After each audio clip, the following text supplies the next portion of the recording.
Good evening. My name is Mayor Erica A. Stewart, and I'm here to say that the meeting, is here to start. We are all in person, and I will have Emily Francis, Councilmember Francis, do the pledge.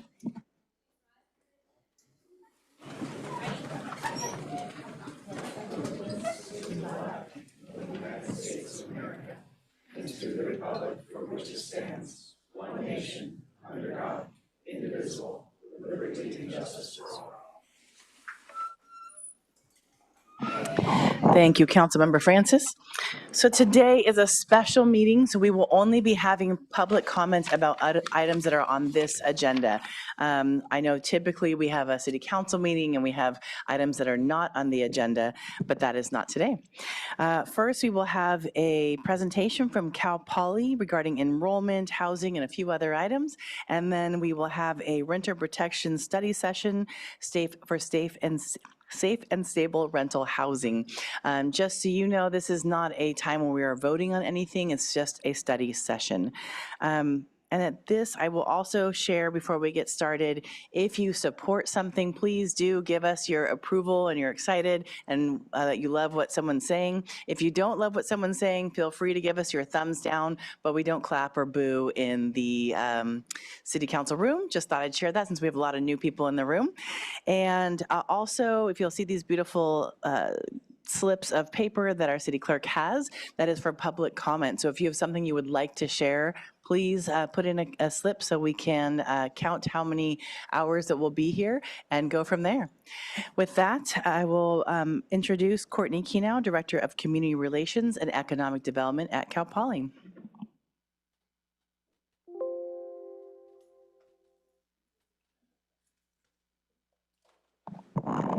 Press the button with the little person. There we go. It's on. Good evening, Mayor Stewart and esteemed council members. My name is Courtney Kenow. I serve as the Director of Community Relations and Economic Development at Cal Poly, and I am also a very proud resident of San Luis Obispo. And I'm going to introduce our team, but before doing that, wanted to say thank you for this opportunity to come and tell you what's going on at Cal Poly. As you all are well aware, our team and I are working with your staff and many of you at least on a weekly basis. Our two institutions are intimately tied for many, many reasons. And we are very grateful for the partnerships that we have, whether that's working on neighborhood issues or transportation issues and everything in between. So very grateful for your staff and this collaboration we have. As many of you know too, I go to the International Town and Gown Association conference most years, and many people marvel at the way that we interact. So it's something that we are committed to and very proud of. And with that, I will introduce our speakers. First, you'll hear from Vice President Terrence Harris. He oversees strategic enrollment management and now student affairs as well. You'll hear from him on enrollment, year-round operations, and also the transition from quarters to semesters.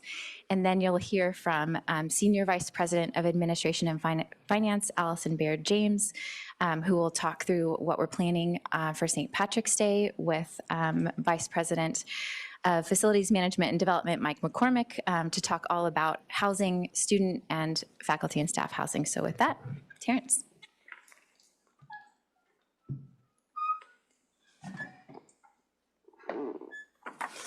Thank you, Courtney, and council. Good to see you, Madam Mayor. Thank you for having us today. We'll go ahead and jump in and get started. First, wanted to give a little bit of an update on enrollment. As you all know, we continue to grow enrollment to help not only the California State University system meet its targets that they have been given by the state, but also to help the state as they look to have more bachelor degree holding citizens to enter into the workforce.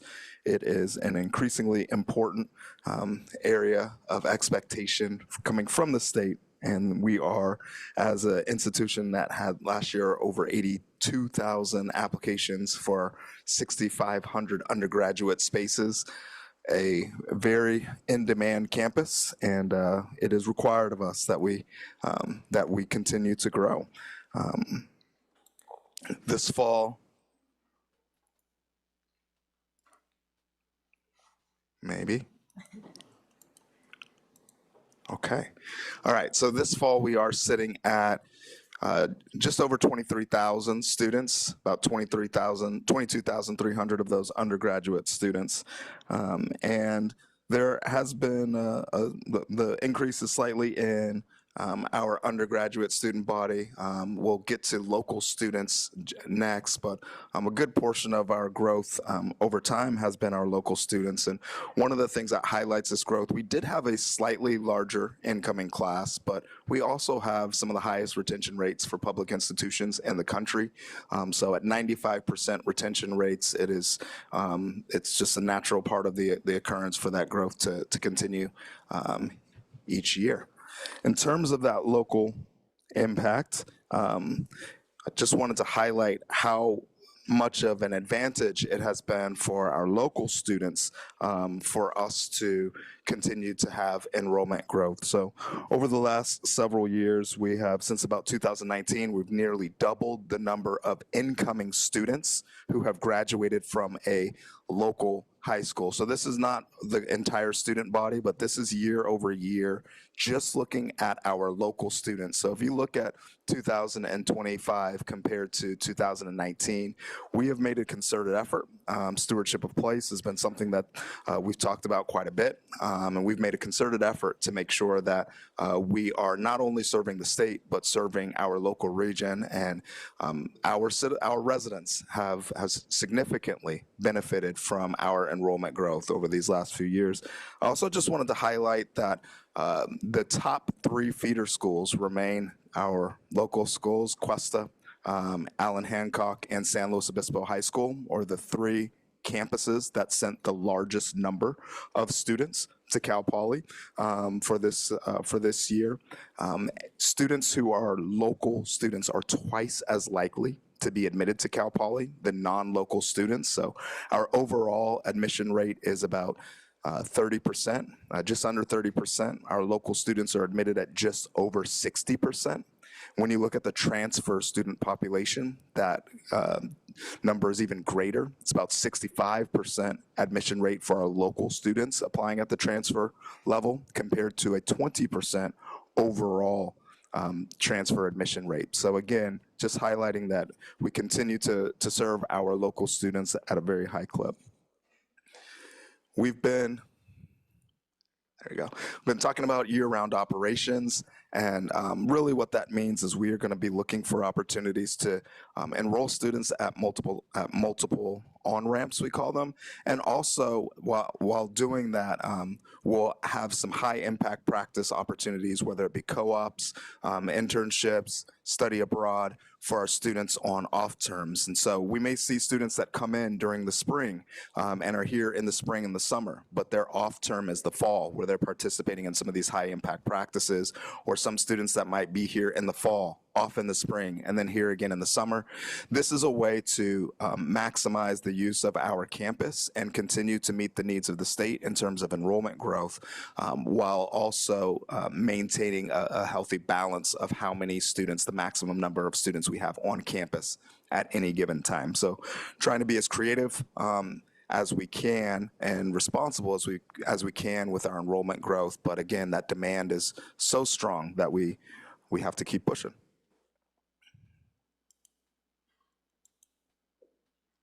Uh-oh. All right.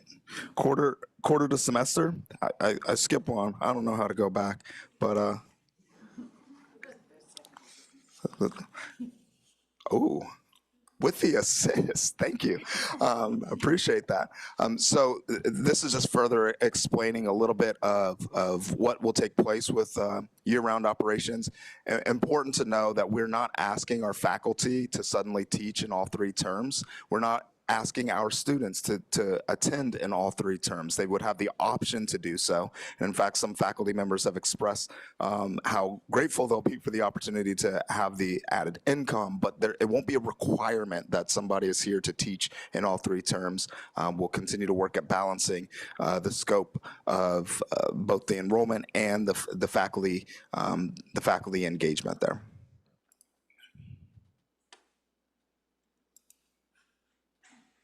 All right, quarter to semester transition. Just a little bit about the timeline. As you may or may not know, we are the last of the CSU campuses to convert to the semester system.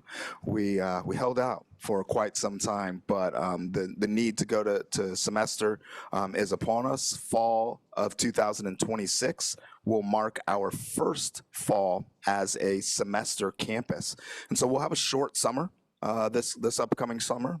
So just the dates up here are just to highlight that there will be a difference in the timeline that folks are used to, right? So we will still have commencement this year in June, but we will begin classes in August this year as opposed to September. So move in and week of welcome and all those things will be happening earlier than they did in the past. The break will be a bit of an extended break compared to what we are used to historically at Cal Poly. So rather than coming back the first week of January, it'll be the third week of January that we're back in session. And then we will have commencement in May of 2027 as opposed to June of 2027. So all sorts of ripple effects of this change, but just important to be aware of the dates changing. And I will turn it over to Senior Vice President Allison Baird James.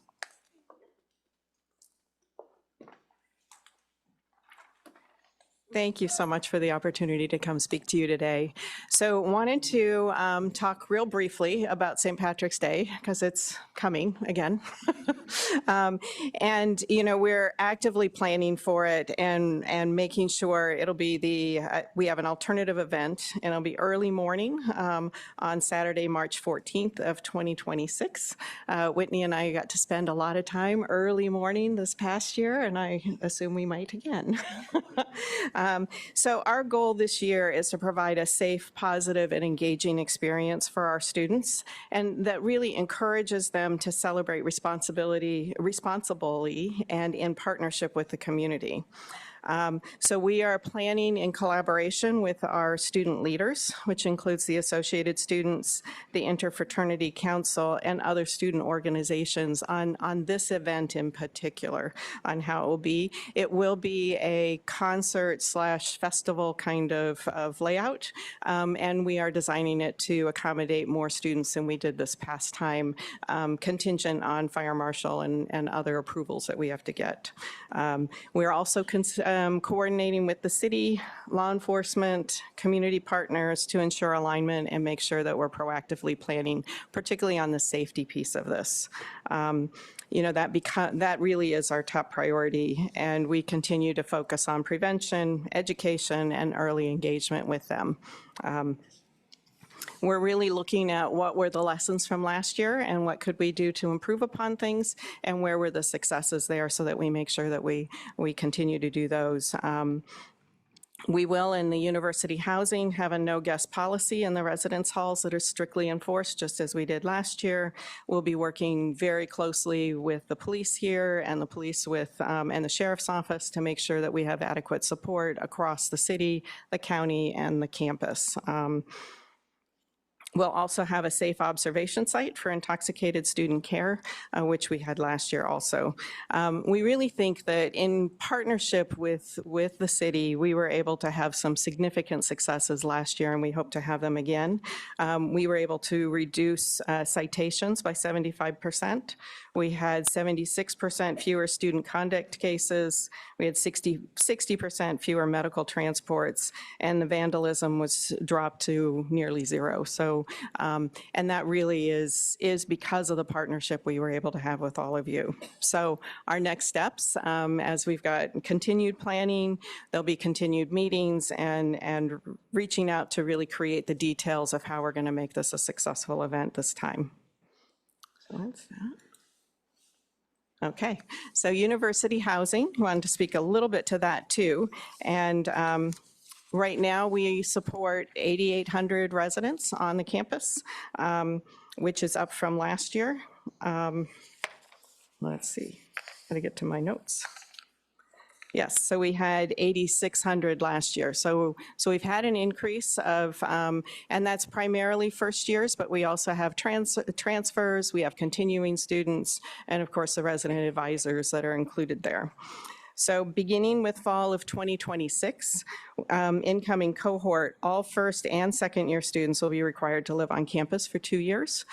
So we're moving towards a larger cohort being on campus. And this really supports student success, engagement, and retention, and aligning with national and CSU best practices. So at this point, I'm going to turn this over to Vice President Mike McCormick to provide an update on student housing projects that we have currently underway.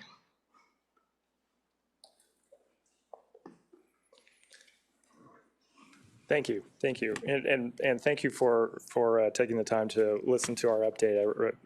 I want to reiterate what Courtney was saying about the partnership with the city. It's been I've worked in a lot of institutions, and it's not usually like this, and so I really appreciate that. Terrence, how did you figure out how to? Not that. Wrong direction. Oh.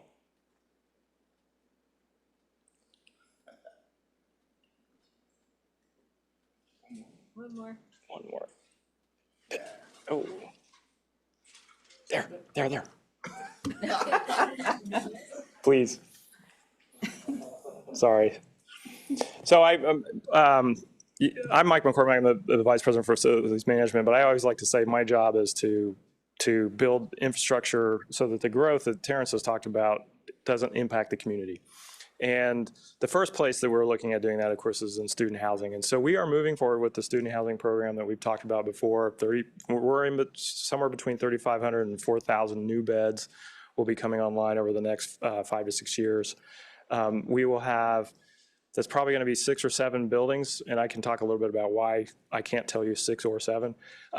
And they will be relatively tall buildings. So the first building will be 7 stories tall. The second building will be 10 stories tall. It will be the first high-rise in the county. And so we're working very closely with the fire chief to make sure that we have all of the safety procedures in place and we can do all of the appropriate training around that. We are also included in the program is a renovation of the red bricks. And so the location for the new buildings is in the parking lots up behind the red bricks. You can see that on the map. And then the renovation of the red bricks will allow us to, improve the facilities there so that they're more in keeping with what we're seeing from the new buildings. Can you advance to the next one? I don't want to try that. So here are some renderings of this. I think you've seen these before. We are building these as in order to minimize the impact that the construction has on the community. We're actually building these offsite in Carson, California, down near Long Beach, and we're shipping them up as modules. And so what our goal is to drive the cost down, drive the speed up, reduce the impact on the local economy, and still have it look good. And so that's what our goal here is. And if you go to the next one, I know several of you took a trip down to the factory in Carson, so you can see that we're actually doing this. Good. I can hire you later as inspectors, right? We have a whole fleet of inspectors down there, which would be good. But so this is what it looks like. The modules are made in the factory in Carson. They're loaded up onto a truck. We're sneaking the trucks in before 6:30 in the morning because they're obviously pretty big and they can disrupt traffic. So we're trying to stay out of the way. We'll stage them on site, and then if you go to the next slide, you can see that we're starting to actually install these modules. This was the first one that we installed last week, and we're shooting to get about 10 of them in place per week. So that project is going really well. Our target is to be done this coming summer of 26. So imagine there's no building there, and there will be a 7-story building there in a matter of months because of the offsite construction. So we're pretty excited about that. And the idea is to continue that through the rest of the buildings, and so that we'll be delivering 1 building per year. The first building is 500, we're going to be occupying 530 beds. It actually can hold a little bit more than that if we triple it up. And so the second building is 720 beds, and so you can see that starting to ramp up. If you go to the next slide, you can see that graphically. What we're trying to do as Allison said, is to house all of the first and second years. And so this will pull a lot of second year students out of the community, out of the neighborhoods. And I think that will have a pretty big effect on the behavior we see, actually. You can see that we don't quite get there in 27. We're a little bit short 27 and 28, but the way we'll make that up is by densifying some of the housing that we have on campus. And then you can see us moving past, and so then we'll actually be housing some of the upperclassmen on campus, and again, pulling them out of the neighborhood. If you go to the next one, you can kind of see the historical look at this. This is a slide that I know you've seen before. Courtney put together a while ago, but you can see as the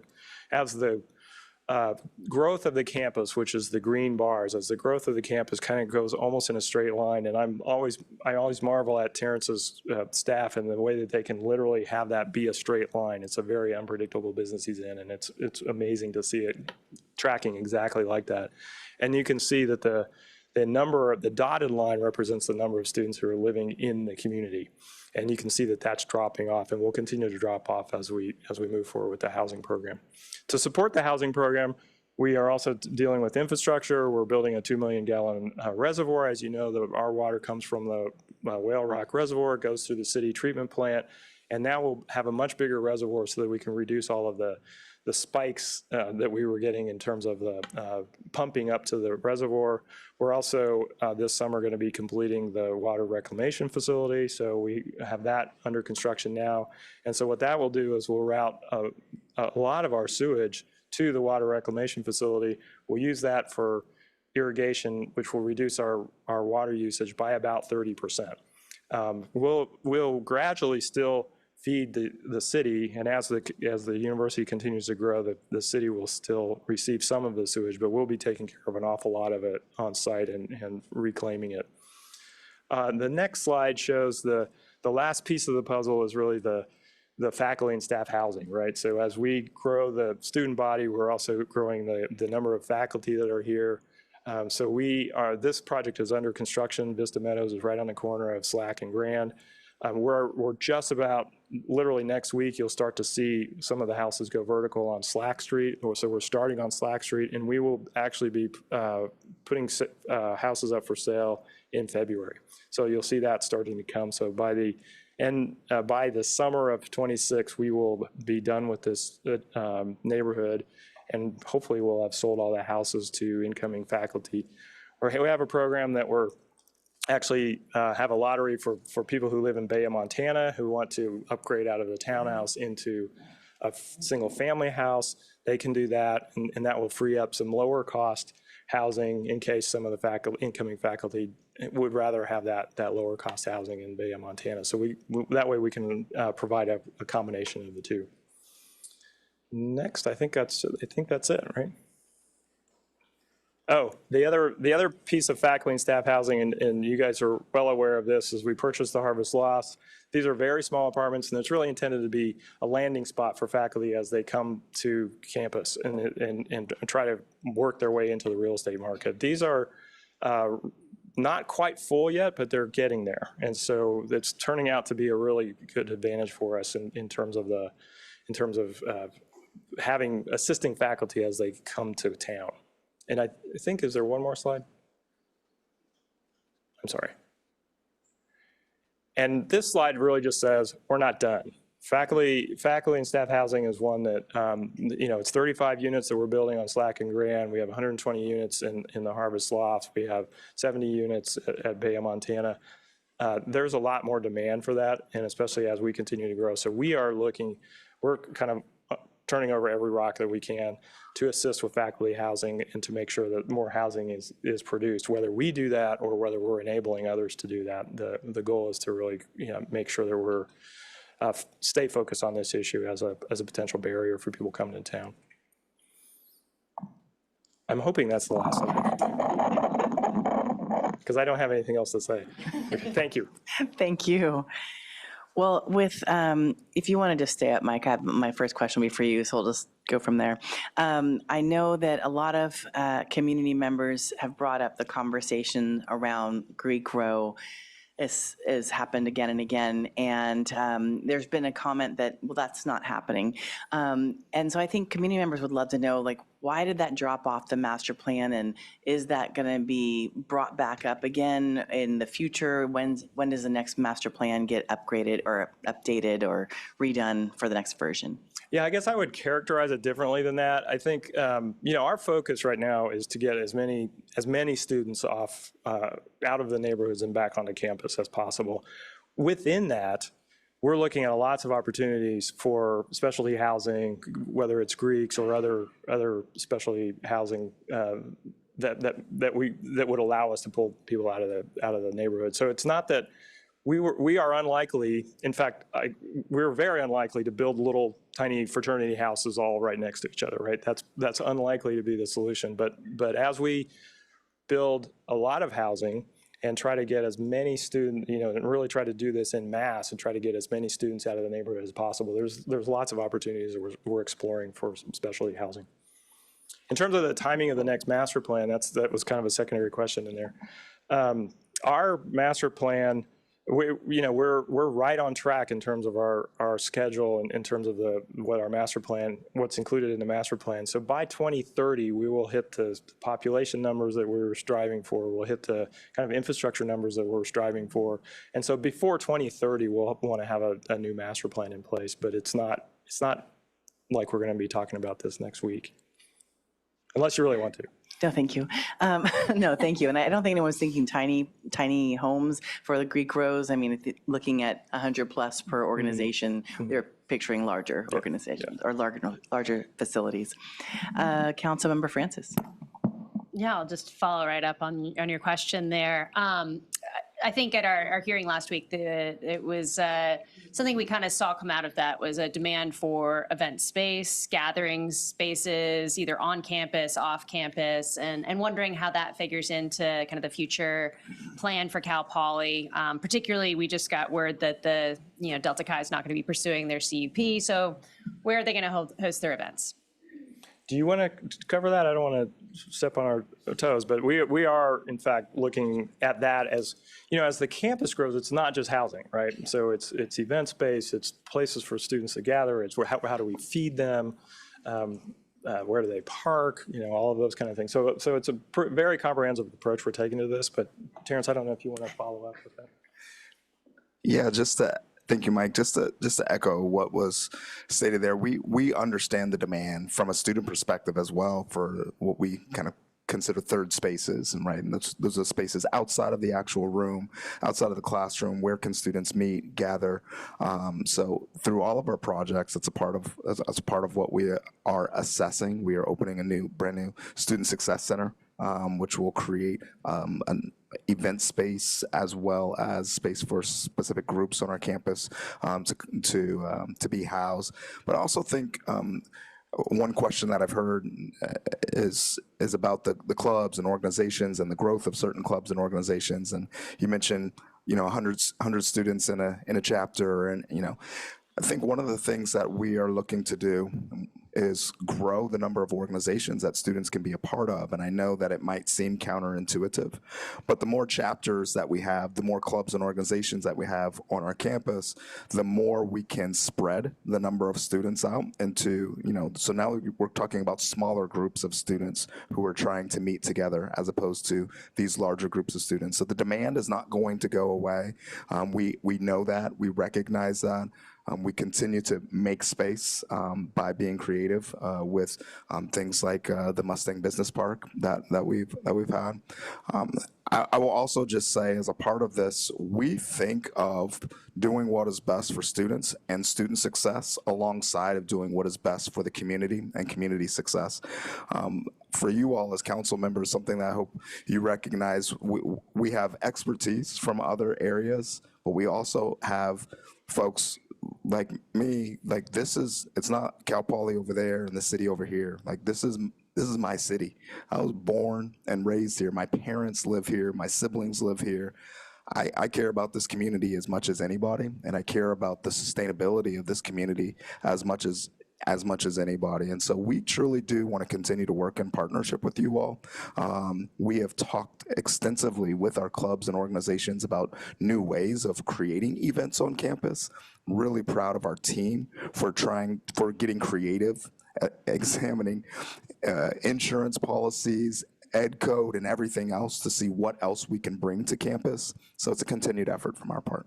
Thanks for that. And are there currently spaces where, fraternities, sororities, other clubs can meet on campus on scale to kind of accommodate that need, or is that all part of future plans? There are spaces, but we don't have, part of the beauty of the Learn by Doing has been most of our spaces on campus have been designed to be smaller spaces. We do have a handful of spaces that are large enough, but we don't have them at a massive scale. So again, one of the reasons why an alternative solution is more chapters, more organizations that create smaller groupings so that they can be accommodated.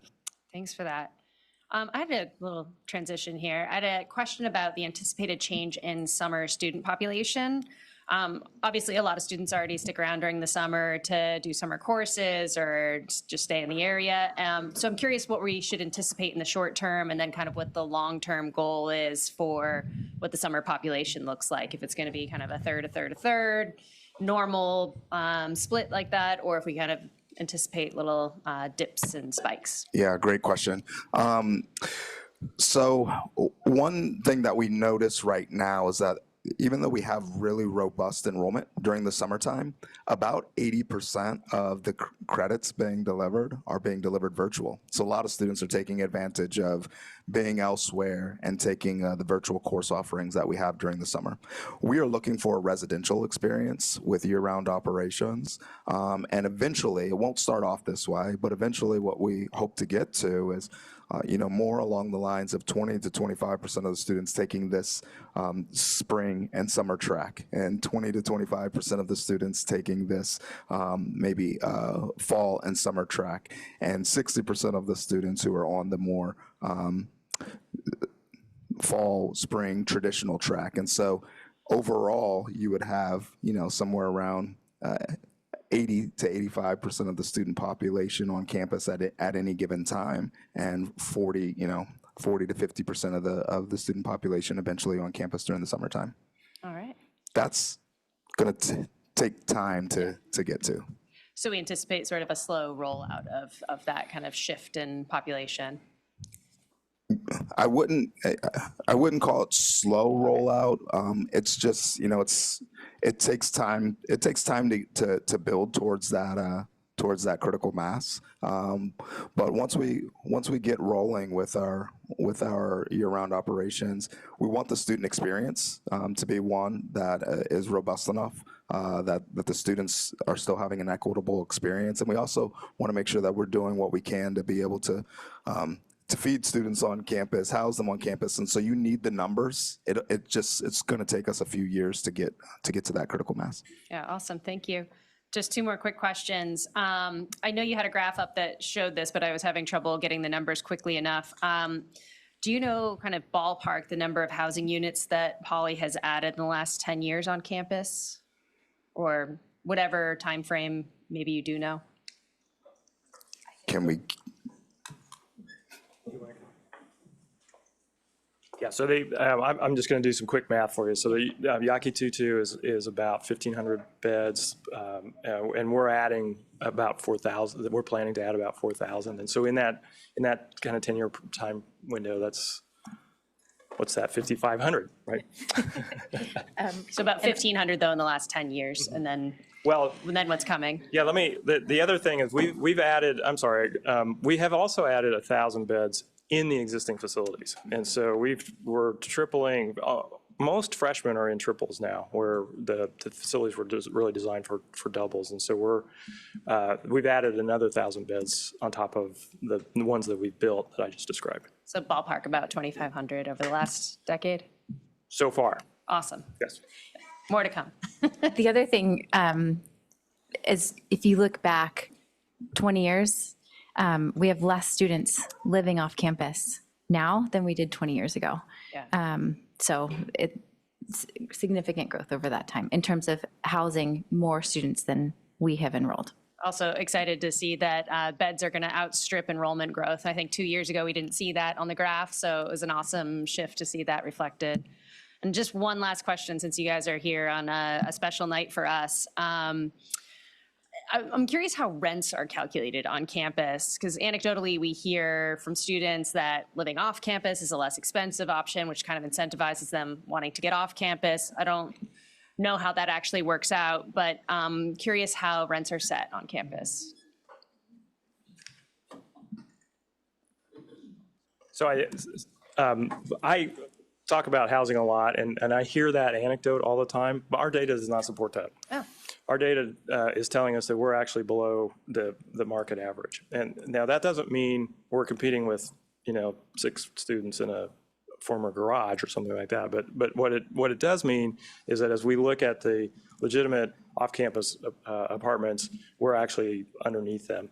That's one of the guiding parameters that we have as we're growing the housing. And so what we're trying to do, this is why we're kind of adding a little bit of housing every year, is what we're trying to do is to not see big spikes in the housing rates that the students are paying as we bring on more debt as we're building the buildings. And so we're kind of edging into that. And so we have a model that, I'm doing this because we're watching the external rates on the rents, and we're trying to stay in this band of the external rates, and also with our competitors. When you say stay in the band, are you trying to stay below market rate? We're trying to stay in the market range. Okay. Right now we're below, and we want to stay right in that range. We also want to stay below some of our UC peers. Appreciate that. Can I add with that?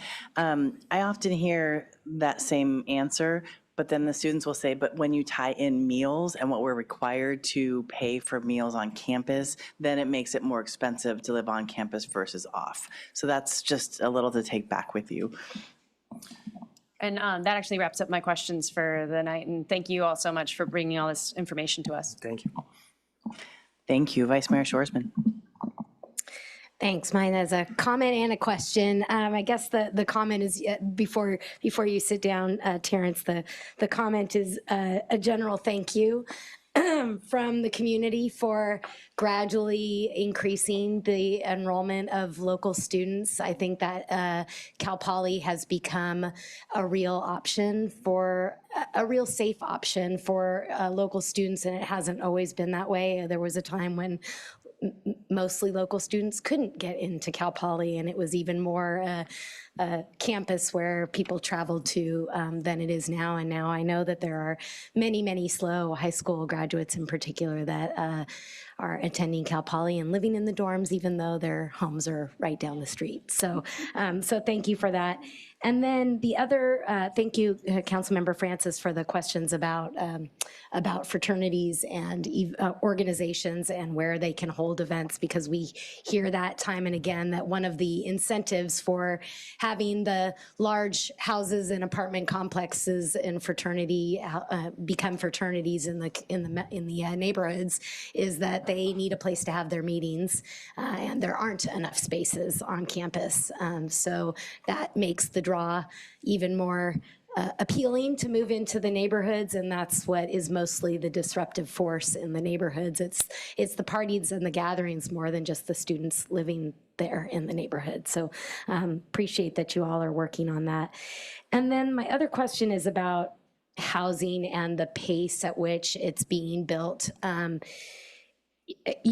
saw the graph, and I know that there's lots and lots of beds being added to campus, and I also know that you're slowly trying to grow enrollment. So while the images and the graph that you show right now looks like we have fewer people living on campus, fewer people living in the neighborhoods that are students than we did many years ago, and you're growing the number of beds on campus, if you continue to grow enrollment, there's a healthy sense of cynicism that eventually the numbers of students on campus will grow enough that we won't have made a dent really in the housing issues in the community. So I'm just wondering how you deal with that question from community members. Yeah, I appreciate the acknowledgements first of all. And just to that last piece, the math is in our favor. I'll say it that way. The enrollment right now is at about 23,000, just over 23,000. As we continue to grow, we'll be in that 25,000-ish range. We're adding 4,000, up to 4,000 beds. So the continued growth in housing is going to outpace the continued growth in headcount. So you don't anticipate the CSU coming to you and saying, well, now you've got all these beds on campus, so you can take more students? This is where our plans are. This is where our plans are today. There's so many things in this world that we have no idea No crystal ball. that's right. But our plans are genuine. I mean, what we are doing today is genuine, and we are growing our housing at a higher rate than we are growing our enrollment. That's where we're headed. But by that 2030 date, that's what we intend to do. And I can't make any promises about what the state or the system will say to us in the future. Fair enough. Thank you. If I had that kind of crystal ball, that'd be amazing. Council Member Marks. Thank you.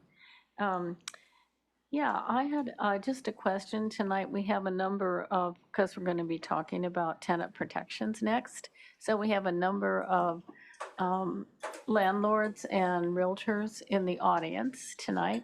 And I'm just curious if Cal Poly has communicated with that group of people about the leases, the off-campus leases that they enter into with the students.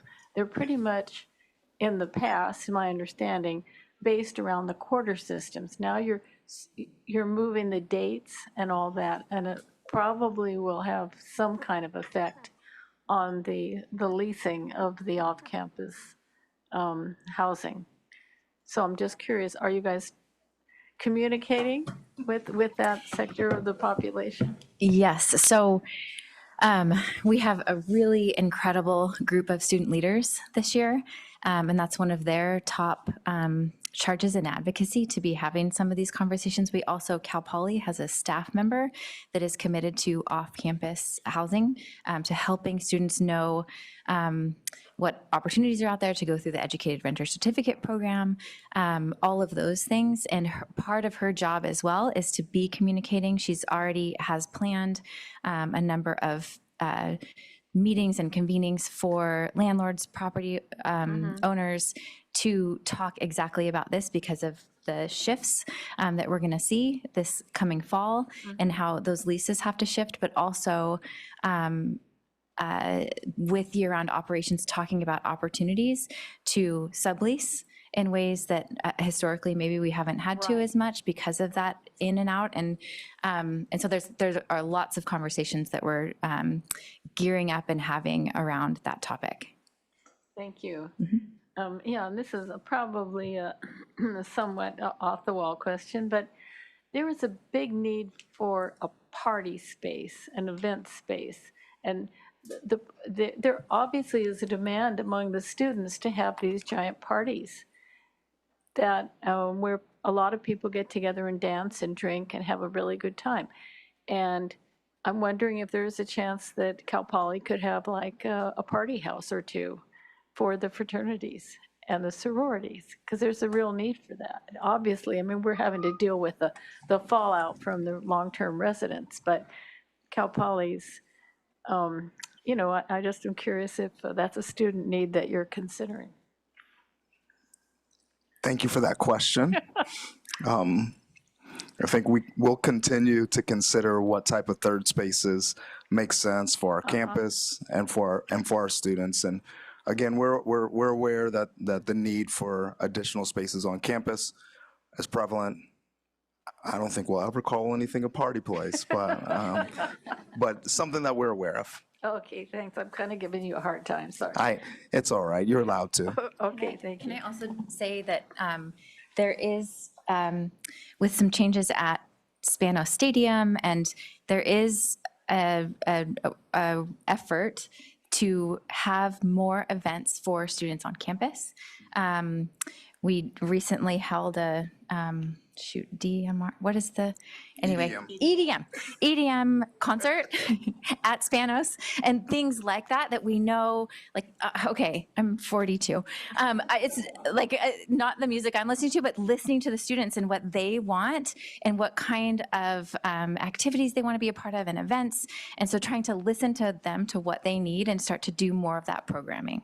Okay, thank you. Thank you so much. Appreciate that. Rage rooms and party planets. I look forward to seeing what this looks like. Councilmember Boswell. Thank you. Thanks, Cal Poly, for being here tonight. I appreciate the ongoing partnership and dialogue. I just had a follow-up. I think it was on one of the graphs, but it was hard to read at this scale.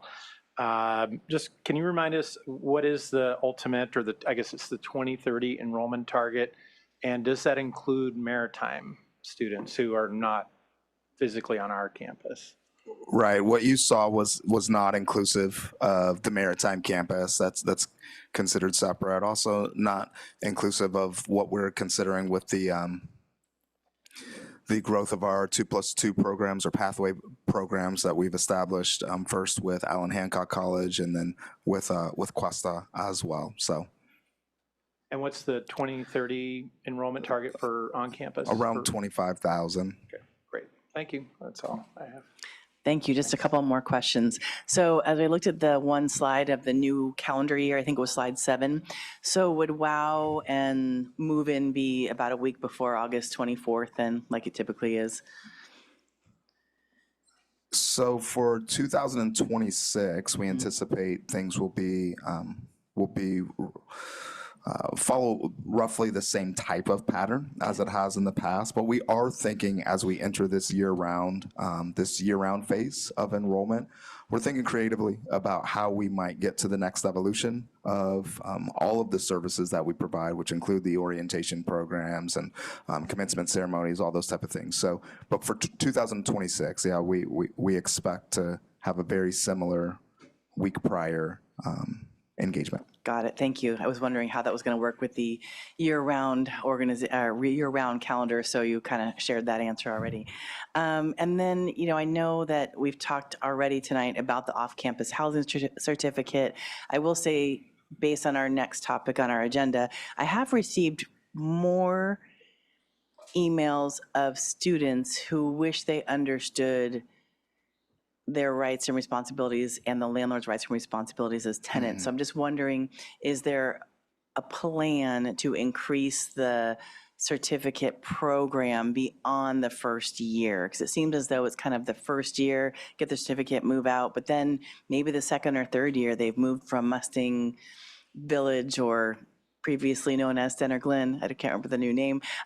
So what is that? How do we continually partner in educating the community from Cal Poly's end and the city's end? Yeah, that's a great question, and I wish I recalled more of the particulars off the top of my head. But what I can say is that our team has actually extended some of what they are doing with that training, and has made strides in terms of the programming that they're doing for educating students prior to moving off campus. We'll have a greater number of students living on campus into their second year, right, as it becomes a requirement. And so we believe that will also help the awareness, just that additional year of maturation, and also being under our RSE programming.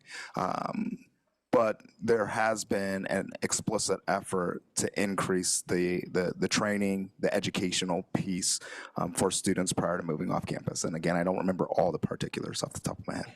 That's okay. Thank you so much. And thank you, Councilmember Marks. You asked my question about landlords and year-round leases. So that looks like it's all just getting. Councilmember Francis. Thank you so much. Just a final little comment, maybe to put a bug in your ear. Depending on the outcome of tonight's discussion, there's a lot of different things on this menu that we're going to be looking at this evening, that some of them involve pretty heavy investment from the city, and a lot of the folks communicating with us about their housing situation are also students, and really hopeful that we can continue the partnership with Cal Poly in maybe the form of a financial contribution towards whatever mediation centers or landlord education or student education moves forward out of this discussion. I would love to see a good partnership there. So that's just my last comment. Thank you for the comment. Thank you. So I have one last question and comment, I believe probably for Allison. So mutual aid, my understanding last year for St. Patrick's Day, there was quite a bit of mutual aid for both us and the university, and that may not be available this year for the alternate St. Patrick's Day events. So how do you foresee paying for the mutual aid and seeing that increased, robust law enforcement and safety experience? Yeah, absolutely.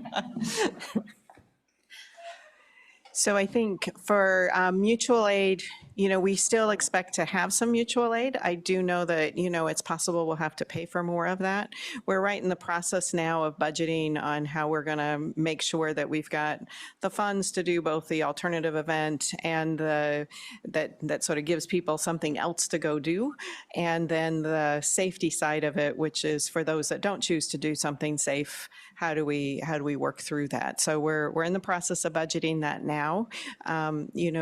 It is critical to us that we make sure that we create the safest environment we can, and that we do that with the city, because, if they're not on our campus, they're in the city. If they're not in the city, they're on our campus. And so we sort of have to work on this together, or else it doesn't work. So we'll continue to work on it.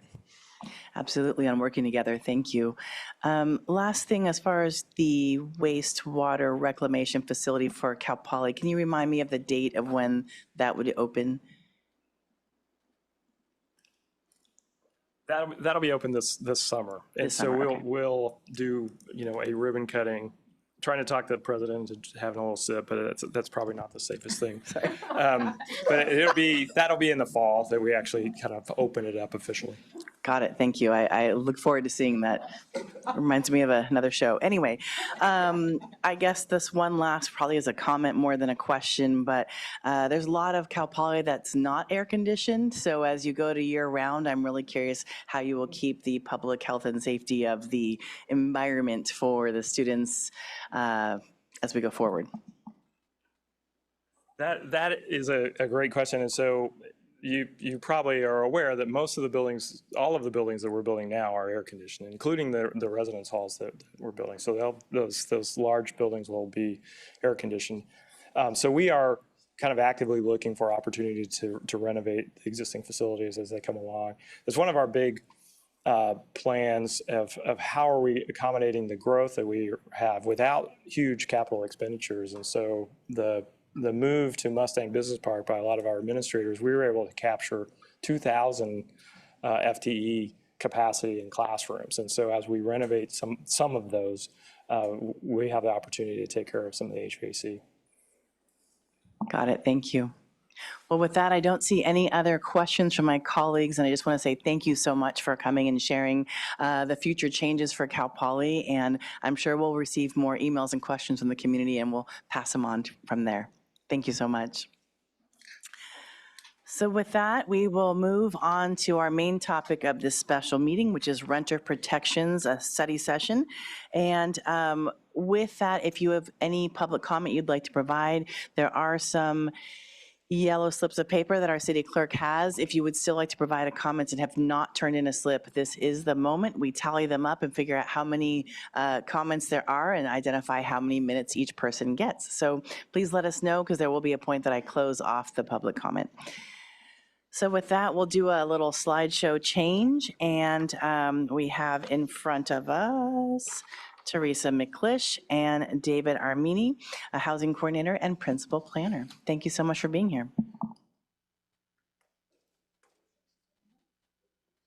Madam Mayor and council members, while we get ready here, I'll again introduce myself, Teresa McClish, Principal Planner in the Community Development Department, and we are conducting tonight a study session on rental protections with the aim for safe and stable rental housing.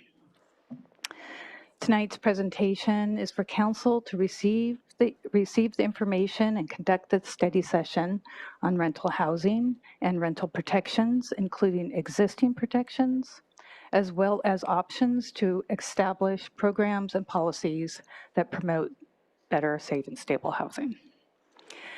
And again, the intent is to provide the community with an understanding of the following areas and strategies.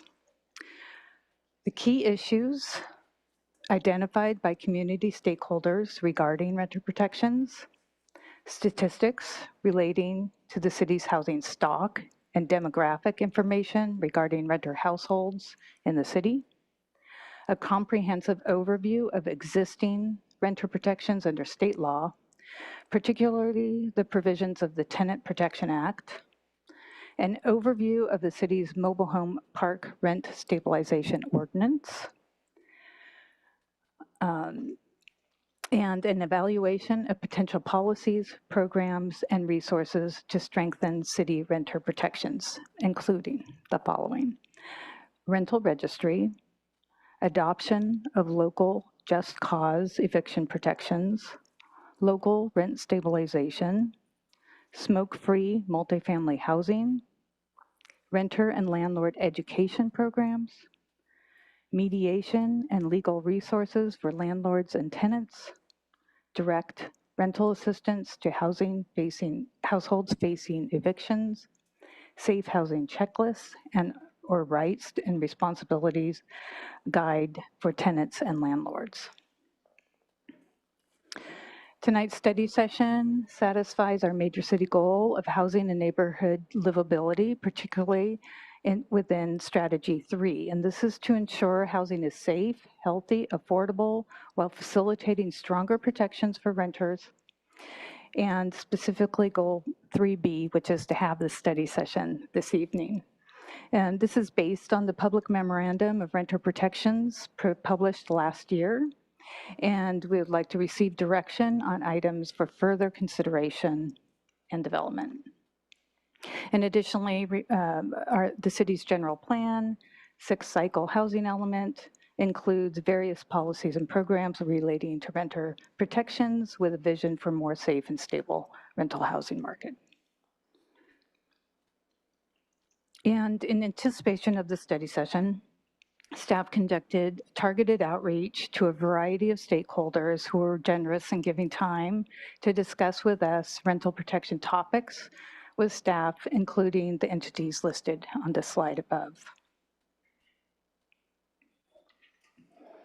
Several themes emerged from speaking with stakeholders. First, there is a clear consensus that renters, from seniors to students, are struggling.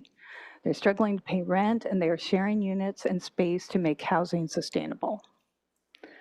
A second common theme is that renters are often fearful of retaliation and potential eviction and do not make complaints about unit conditions, whereas landlords are fearful of costs due to unauthorized pets, smoke, moisture conditions that were not reported, and other damage. There was a wide-ranging agreement on the fact that there are likely a few bad actors on the part of landlords and tenants. Some stakeholders finally valued the transparency and data that could result from a potential registry, and some expressed concerns about privacy with registry implementation and concerns that a registry was one step closer to other rental protections such as rent control. Now I'm going to hand this off to David Amini, our housing coordinator, to continue the presentation. He's going to discuss some of the housing demographics for the city, existing protections, and future policy options. By the way, I wanted to say fabulous social media today. Thank you, Mayor. Thank you, Teresa. So the city's housing element, as well as the United States Census, give us important data about the rental population and housing stock that exists in the city. This data can illustrate the unique rental housing needs of our community, which can inform policy and funding decisions. Staff has also gained access to Ptolemy building block software through participation in the Healthy Housing Cohort through the National League of Cities. This software collects data from a variety of sources, including city permitting data, county assessor data, data from code enforcement, as well as data from MLS aggregator websites such as Zillow. The software then compiles a map-based program that provides various insights and analytics on properties within the city. These sources have all been used to assemble the information about the population and housing stock in the city, which is provided to inform the discussion on renter protections tonight. Aside from these sources, the city has limited information about our rental housing stock, and much of the information must be inferred through secondary sources. A rental registry is a tool that other cities have implemented to assemble more robust data. We're going to be covering this tool in more detail shortly. Here's some relevant population statistics. SLO is home to 48,000 people. The average household size in SLO is 2.34 people, which is a bit lower than our state average. The median income for 2023 in the city was about $67,000 per year, compared to $95,000 a year for the state as a whole. This number varies depending on the type of household. For example, married couple families in the city have a median income of $144,000, whereas non-family households are much lower at $43,000. The census data states that 30% of the residents in the city are experiencing poverty, and that's compared to 12% of the state population. The population pyramid figure here illustrates the age breakdown of the city's population, with older populations at the top and younger populations at the bottom.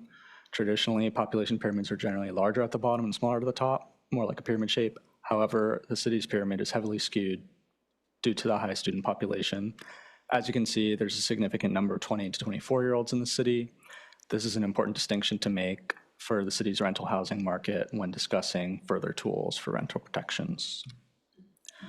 Here's some more important statistics regarding the city's housing stock. There are just under 24,000 total housing units in the city.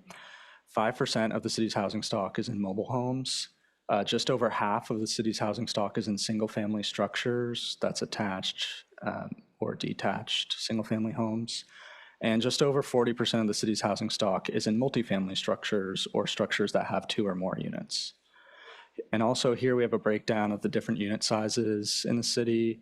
Most housing units in the city have 2 or more bedrooms.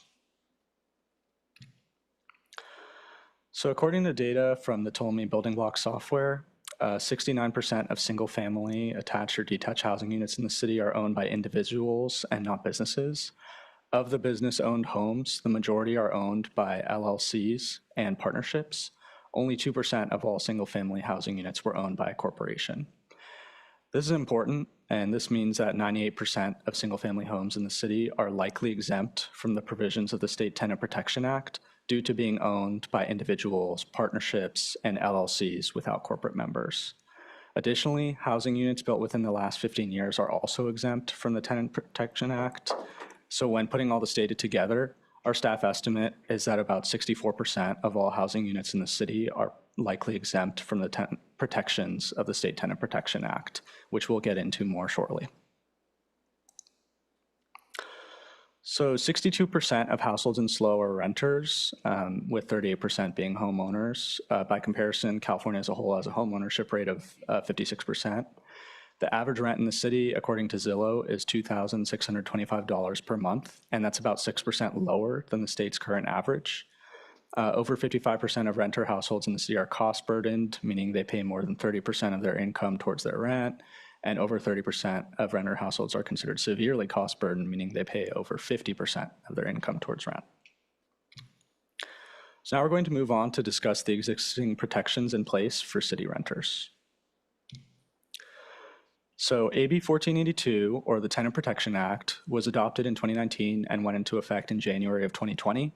There's 2 main components of the Tenant Protection Act. We have rent stabilization and then requiring just cause for evictions. The law applies to all housing in California with several exemptions. The types of housing that are excluded from the provisions of the Tenant Protection Act include owner-occupied single-family homes, mobile homes, and duplexes. We also have new residences, which is defined in the law as single-family or multifamily housing built within the last 15 years, and that's on a rolling timeline. We also have standalone units, such as single-family homes and condominiums that are owned by individuals, partnerships, or LLCs with no corporate members. So when accounting for all these exempt types of properties, staff estimates that less than 36% of the city's total housing units may be subject to the provisions of the Tenant Protection Act. So the first portion of the State Tenant Protection Act covers eviction protections. Under state law implemented through the act, tenants in covered units who have lived in a residential unit for 12 months or more cannot be evicted without just cause, which must be stated in a written notice to vacate. The law defines just cause as either at fault just cause or no fault just cause, and we can see the various reasons on the table on the right. The permissible grounds for an at-fault eviction include typical violations of lease terms, such as failure to pay rent, unauthorized subletting, criminal activity, or maintaining a nuisance on site. Permissible grounds for no-fault evictions include things like the owner's intent to occupy the rental unit, the withdrawal of the unit from the rental market, and the intent to demolish or substantially remodel the unit. Tenants who are evicted for one of these no-fault reasons are entitled to relocation assistance from the landlord in the amount of 1 month's worth of rent at the rate in effect at the time of the eviction. Now we're going to discuss the rent stabilization portion of the State Tenant Protection Act. Under state law, a landlord cannot increase the rent for a covered unit more than the lesser of 10% or 5% plus the change of cost in living, otherwise known as the Consumer Protection Index, over any 12-month period. Once a tenant has lived in the unit for 12 months, the rent cannot be increased more than twice per year. The sum of the increases cannot exceed the maximum annual limit that I discussed. When a covered unit becomes vacant, the landlord can set the initial rent for the new tenants at market rate or any other amount, and that's referred to as vacancy decontrol. Subsequent rental increases would still be subject to the rent cap. A landlord who accepts, receives, or retains any payment of rent in excess of these limitations established by state law is liable to the tenant in civil action, which would be administered through the court system. State law limits application screening fees for prospective rental tenants to no more than $30 plus adjustments per the applicable consumer price index. And for 2025, that brings a maximum allowable screening fee to $64.50 per applicant. Additionally, landlords may charge a maximum of 1 month's rent for a security deposit or 2 months' rent if the landlord is an individual or LLC where all members are individuals, and the landlord owns no more than 2 residential rental properties that collectively include no more than 4 rental units. Now move on to discuss mobile homes. Mobile homes are an important segment of the housing continuum in the city and often provide some of the most affordable housing units in the community that are not deed restricted. Mobile homes have significantly lower median costs in the city. We have a median price for mobile homes of around $218,000 compared to almost $900,000 for a single family home. Many park residents are vulnerable to displacement through rental increases. And they're also dependent on parkland owners, especially as private equity firms invest in more mobile home parks, and also due to the high moving costs or just the impracticality of relocating a manufactured or mobile home. And the city has 2 ordinances specific to renter protections within mobile home parks, which I'll now discuss in some more detail. Per the city's mobile home park conversion ordinance, tenants of mobile home parks in the city are entitled to certain protections upon the park owner's intention to close the park or convert it to another use. Prior to the conversion, a park owner must hire a city-approved relocation specialist to assist in the relocation process for park tenants. The Planning Commission may also impose additional conditions to mitigate adverse impacts of the park conversions. Residents won't be required to vacate the park until the owner has complied with all the conditions and mitigation measures that the relocation specialists and the Planning Commission have imposed. Additionally, park residents are entitled to a right of first refusal to purchase, lease, or rent housing that's constructed on the site of the converted park. Now I'll move on to discuss the city's mobile home park rent stabilization ordinance. Under the ordinance, a mobile home park owner cannot increase over the period of 1 year the base monthly space rent by more than the percentage change in the consumer price index or 9%, whichever is lower. There are exemptions in the ordinance for tenancies longer than 1 year in duration. State law formerly required this exemption. However, in January of this year, that provision was repealed by state law. So the city ordinance needs to be amended in order to remove this exemption and bring long-term leases within the protection of the ordinance, should you choose to direct this change. Now I'm going to move on to discuss the habitability requirements that apply to all rental units in the city. So per state law, landlords must maintain standard characteristics in their rental units to be considered habitable, such as effective waterproofing, plumbing, heat, and the other characteristics that we have listed here. State law also specifically calls out a variety of conditions that would constitute substandard housing. This includes a lack of adequate utilities, pest infestation, and spaces that don't meet the building code. Tenants have the right to bring lawsuits against a landlord for any substandard housing conditions. And if a tenant withholds rent due to substandard housing conditions, those conditions may constitute a defense to an eviction brought forward for non-payment of rent. If any tenant in our city has a concern about substandard housing, they can submit complaints to the Code Enforcement Division. Complaints can be submitted online through Ask Slow or by email or phone. State law requires our code enforcement staff to inspect the building or unit upon any substandard housing complaint that we receive. If the complaint is found to be valid, code enforcement will provide a notice of violation or a notice to correct to the property owner. If a code enforcement officer determines that the violation could affect other units in the building, they're required by state law to inspect any other units that they feel may be affected. In 2024 and 2025, code enforcement staff received a combined total of 180 substandard housing complaints. 77 of those complaints were verified by staff, meaning that violations were observed during the inspection. Verified complaints included one or more of the issues in the table that you can see on the right-hand side of the screen. Now I'm going to discuss the current state of enforcement of renter protections in the city. Currently, any violations of the Tenant Protection Act or any other elements of state law regarding rentals are enforced through the civil court system. If the city adopts a local just cause eviction or rent stabilization ordinance, which we'll discuss more in depth later on, enforcement of any violations would be the responsibility of code enforcement and the city attorney's office.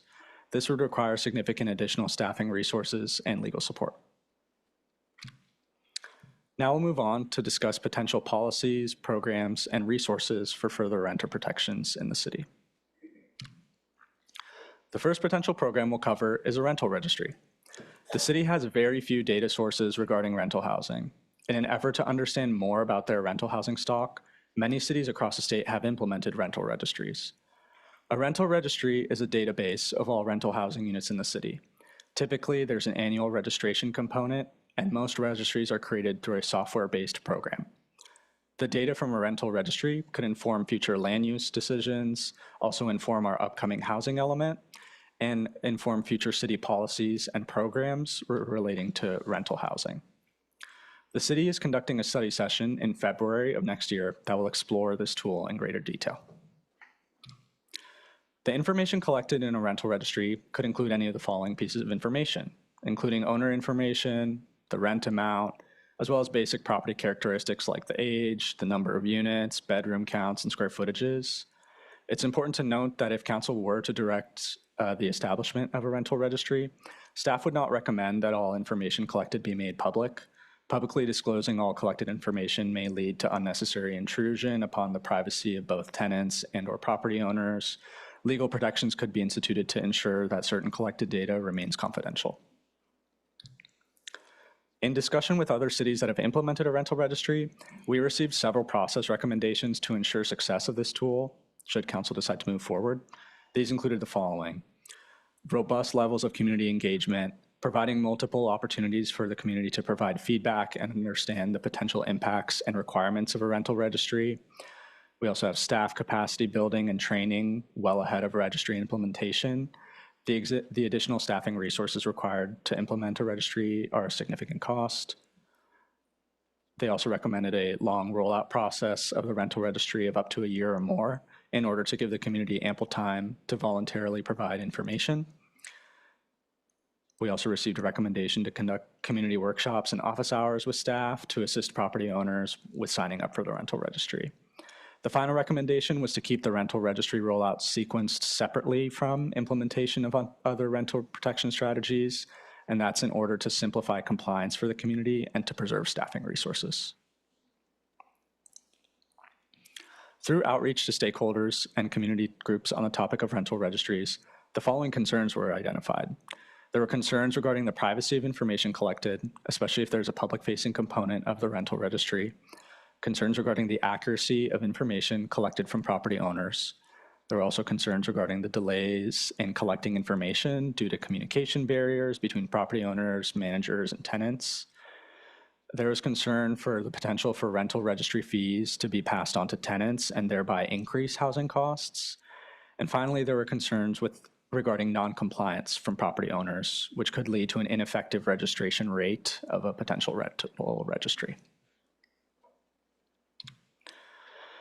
Now I'll move on to cover the city's existing business license requirement. The city currently requires a business license for all rental properties in the city. The business license database is managed by our finance department, and there are currently 2,619 active business licenses for rental properties in the city. Some of these licenses cover multiple properties and units, and the business license database currently includes information such as the owner's name, address, the rental property address, and a short description. The business license intake process could be modified to include some further data fields such as the property age, the number of bedrooms per unit, the rent amount, or other basic information, which could help inform a potential rental registry. So there's some key differences between the city's existing business license database for rentals and a potential rental registry. One of those differences is that the reporting of the rental units in the business license process is not proactively enforced. It's up to rental property owners to provide the city with accurate information.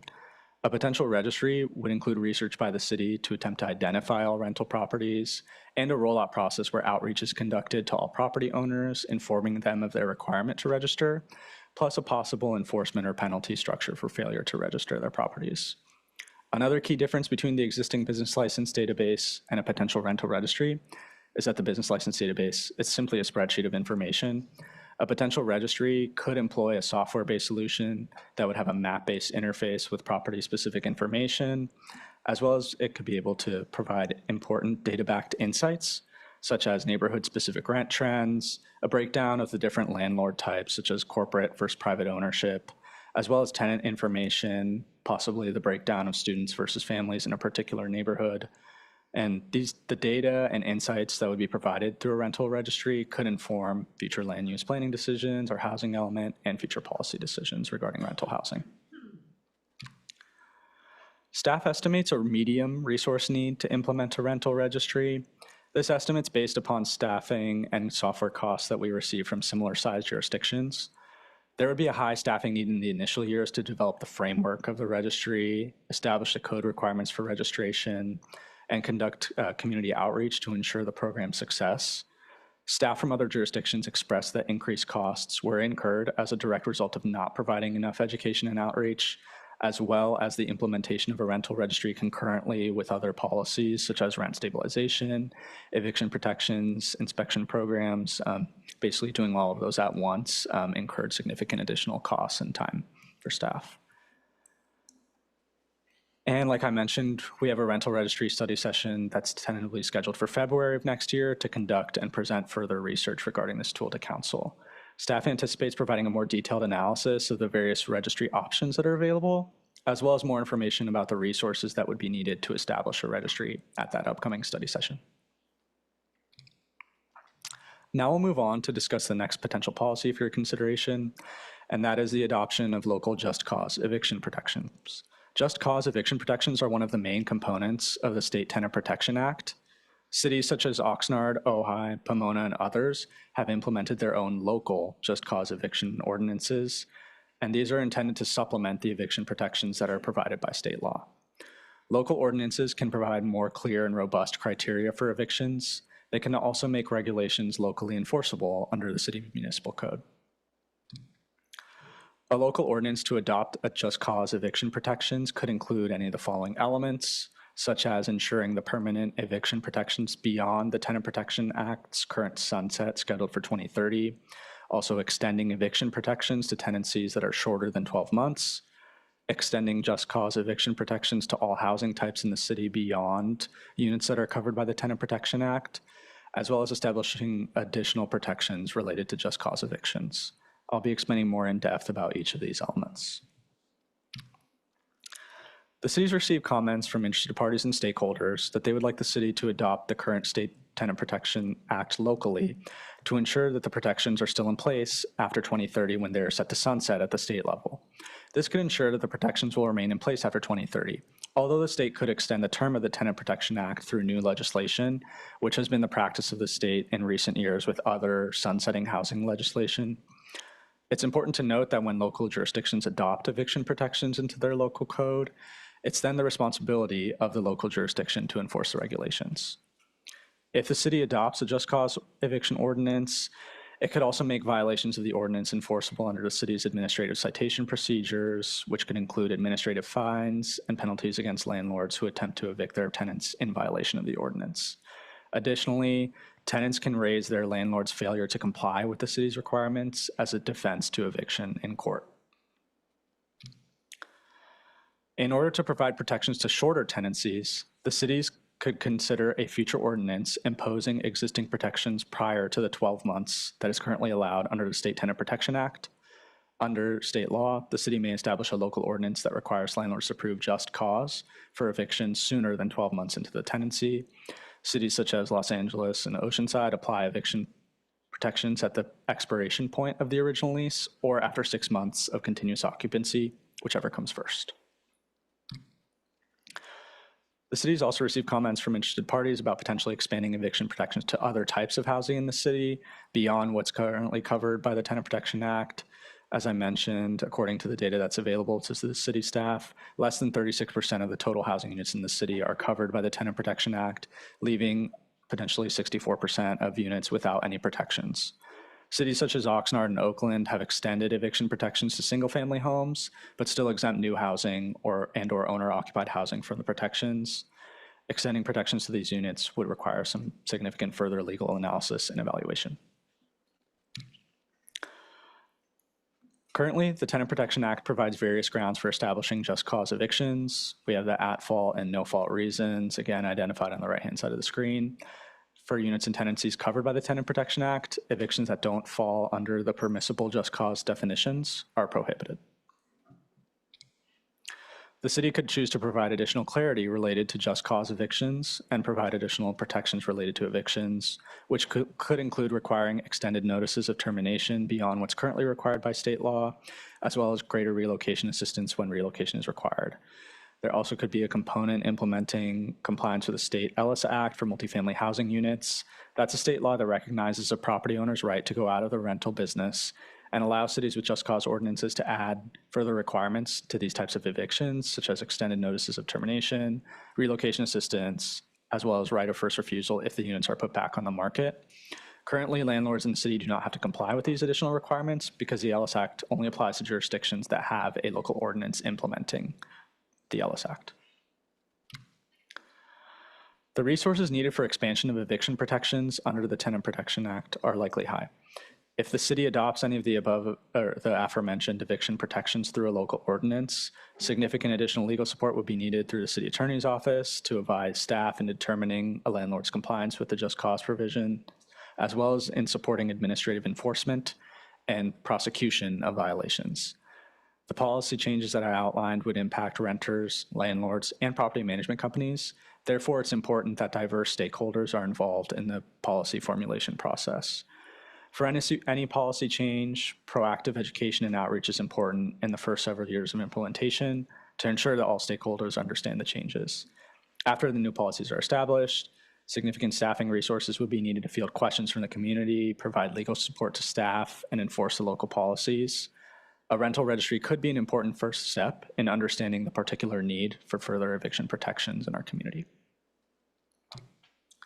Now we'll move on to discussing a potential local rent stabilization ordinance. Rent stabilization is the second major piece of the State Tenant Protection Act.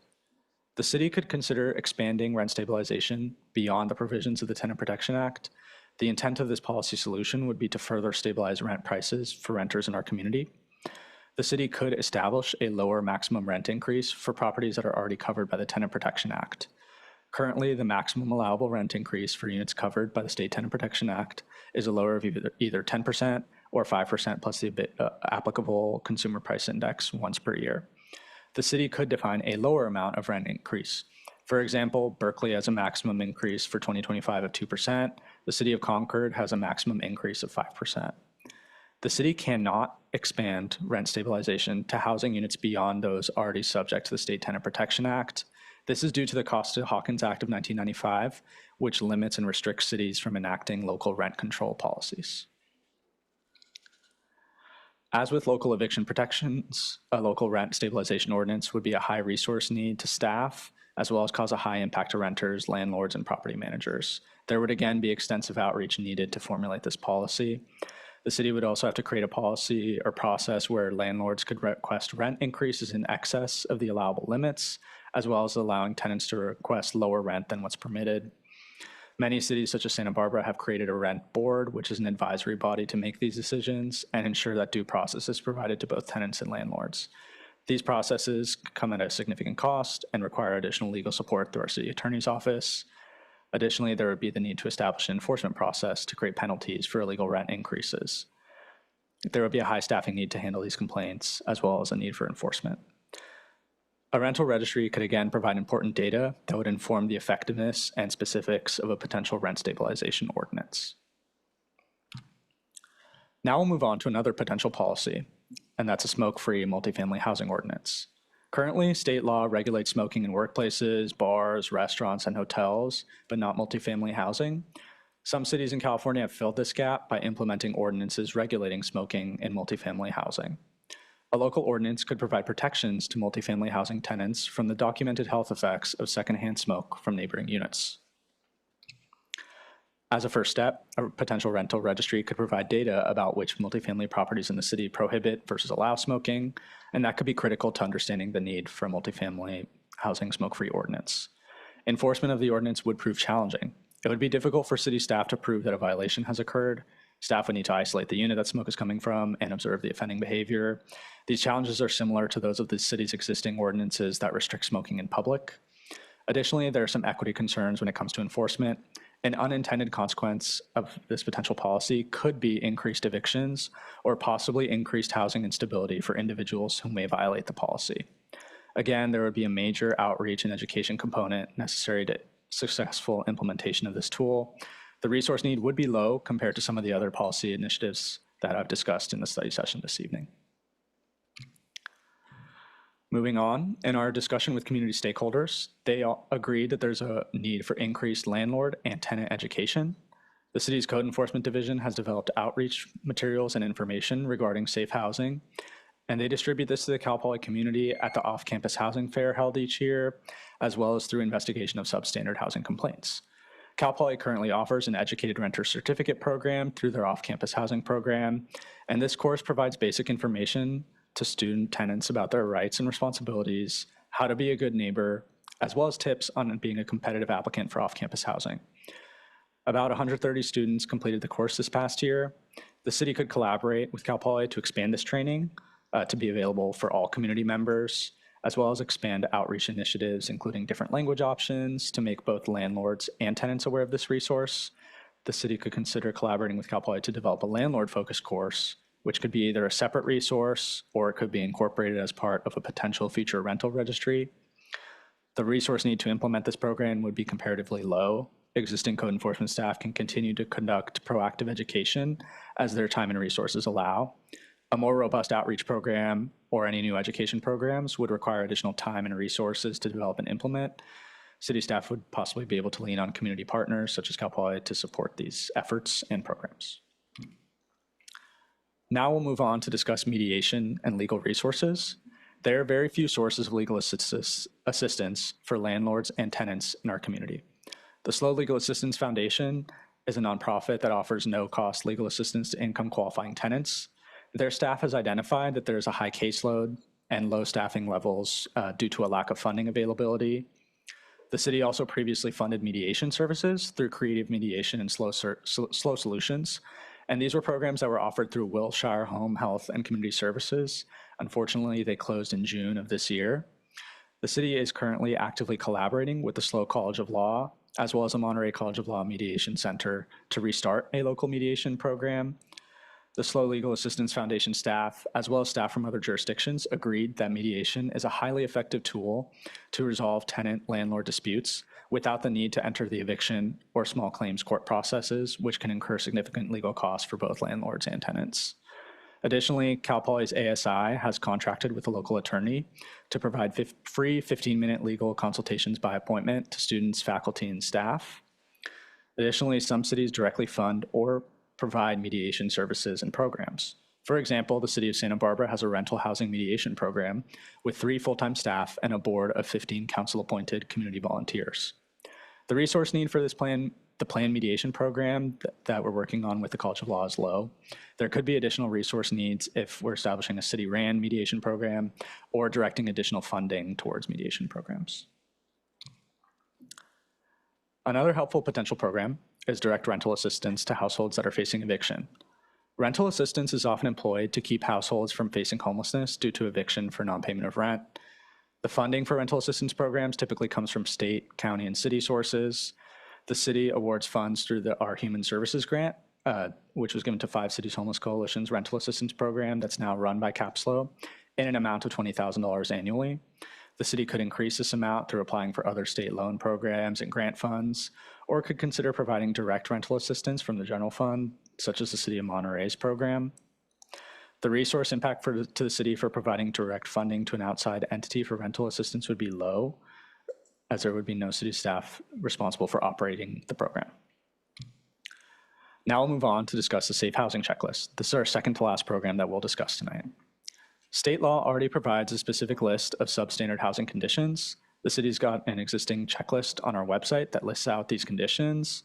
This checklist could be a resource for tenants to verify that their housing is safe and submit requests for any potential violations that they may notice to our Code Enforcement Division. Additionally, completion of the checklist by both landlords and tenants could be implemented as a requirement of a potential rental registry. Community stakeholders did identify that tenants fear reporting substandard housing due to fear of retaliation or potential loss of their housing. And so as a result, a purely complaint-based system might not be able to capture or correct all the substandard housing conditions that are present in the city. The city's existing substandard housing checklist would only require minor modifications to be used by renters and landlords. As enforcement would continue to occur on a complaint basis, there would be no additional staffing required to conduct enforcement. The primary resource need would be during the initial creation of the checklist, especially if its completion was a requirement of a potential rent registry. Now we have our final program to discuss tonight. City staff participated in the Healthy Housing Innovation Cohort through the League of Cities.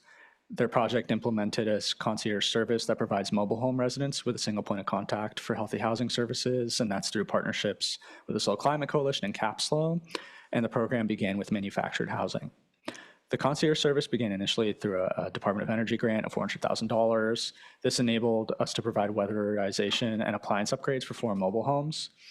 The city completed the cohort competition in October this month, and we were awarded $20,000 from the League of Cities towards the pilot program. The program could be further developed with additional grant funding and could address unsafe housing conditions, energy efficiency needs, as well as promote stronger eviction protections. That concludes the various potential policies, programs, and resources for your consideration tonight. Now we'll move on to a summary of staff's research, as well as actionable next steps that staff will undertake. This study session provided a number of tools that can be implemented at a local level to address rental housing concerns. The work plan for the Community Development Department does include another study session in February of next year that will specifically focus on rental registries, as well as the development of safe housing program strategic plan and a study session on code enforcement priorities related to safe housing. Staff have identified next steps that will be conducted, which I'll detail in the next slide. These next steps can be addressed by staff in the current financial plan without additional resources. Aside from these next steps, there's no funding or staff resources identified or available to develop other policies that we've discussed this evening, particularly local ordinances that would implement rent stabilization or further eviction protections. Should the council wish to prioritize certain efforts, there will be trade-offs needed to be made with current major city goal work programs. This may delay existing work that's needing to be done, such as the work that our department's undertaking to ensure community education and processes related to the new WUI code and fire maps, as well as new housing ordinances to address the constant changes in state law. Now we'll move on to discussing the strategic next steps that have been determined by staff. First, if directed by the council, staff will undertake an ordinance update to the municipal code, the mobile home park rent stabilization ordinance, to remove the exemption for long-term leases from the protections of the ordinance in response to that recent change in state law. Next, based upon the Major City Goal Work Program, we're scheduling a study session regarding rental registries in February of next year. Public engagement in advance of that session will help define options to explore with regard to different types of registries, provide the community and council with information about rental registry establishment and the resources that would be required. Staff will also develop a revised safe housing checklist for both landlords and tenants to be used for information and education. And then in the spring of 2026, code enforcement staff will be presenting a study session on code enforcement priorities and livability in neighborhoods. This study session will include discussion of safe housing enforcement and education that's currently conducted by code enforcement staff. Finally, staff will proactively pursue a program to determine the feasibility and effectiveness of the Green and Healthy Homes program to include further housing resource services. Again, here's staff's recommendation for council this evening. That concludes my presentation, and I now open the floor to any questions. We also have representatives from the City Attorney's Office, as well as code enforcement that can answer any specific questions you might have. Thank you. Amazing. Thank you so much for all of this information. With that, we are going to take a 10-minute break. We'll see you all back at 7:20. It's rare you use the gavel, but it's time to get back to our meeting. All right, so little housekeeping before we get moving to questions from my colleagues and myself is we have some slips of paper that are people who would like to speak for public comment. Right now, we have reduced the 3 minutes to 2 minutes. I tell you that now, so just in case you have someone else that might need to take that last minute of very important comment, that you share that with them now. Also, I will be closing public comment in 10 minutes. Right now it is 7:25. So make sure if you still want to speak, you have 10 minutes to get your slip into the city clerk. And with that, I will move us back to questions from our council members to staff. After that, then we will have public comment start. All right. So I did have a really quick question. First, again, thank you so much. That was so much information squeezed into an amazing presentation. So when we go to the business licenses, you said 2,619, and this is a question that I've asked Director Timmy Tway before, but I'd just love to hear it out loud one more time. So how do we get all of the licenses, all of the addresses into the business license? My understanding is that's close to impossible right now, but would love to hear it from you. Hi, thank you. Great question. And I spoke at length with the Director of Finance today about this issue. And David highlighted on the screen, the business license process could be a way to implement a form of a registry. One of the challenges that David noted is, it does ask for what are the addresses that you are a landlord for, but the city kind of has to take someone's word for it. So if they put one address, the finance staff doesn't know if they have 10 more addresses. When a city does a registry, a lot of times the pre-work that's done as part of that is using software like the Ptolemy software that David noted, where we are able to, through assessor's records and things like that, attempt to at least identify how many units are rental units, who owns what, and then we do a lot of outreach to make sure that we're outreaching to all of the landlords in the area, and so they know this is a requirement. And so that's the kind of downfall of the business license, and then again, getting all the units. So someone might say, oh, here's my 5 addresses for buildings, but may have neglected to put the 10 unit numbers for those addresses. And again, finance staff tries to guide them, but there's really nothing that they can use to verify if that's correct or not. And similar to our vacation rentals, I know there are companies out there who can help us with that. Would we even need a rental registry to purchase outsourced services to just correctly confirm rentals in our community? No, so you could, the Ptolemy software that staff has access to right now is one of the softwares that cities use for this. And so we're able to see generally who owns what and have some data on, that's how David reported on how many of the rentals in town we think are business owned by companies versus individual owners. So we can see that. There's no requirement that you have a registry to mine that data through a software, but what you wouldn't get is things like what the property owner would be required to report on every year, like what is the now current rent for that unit, maybe how many bedrooms does it have? I mean, these are things we can find with many data sources over time, but that's what you get quickly by having a landlord tell you exactly what information you're looking for, every year with the registry. And lastly, with the same topic, sorry, I'm just drilling down for the conversation. With the short-term rentals, we have numerous community members who are just out of the kindness of their heart will send us addresses or spreadsheets of addresses of people who may not be licensed for the properties that they are renting out.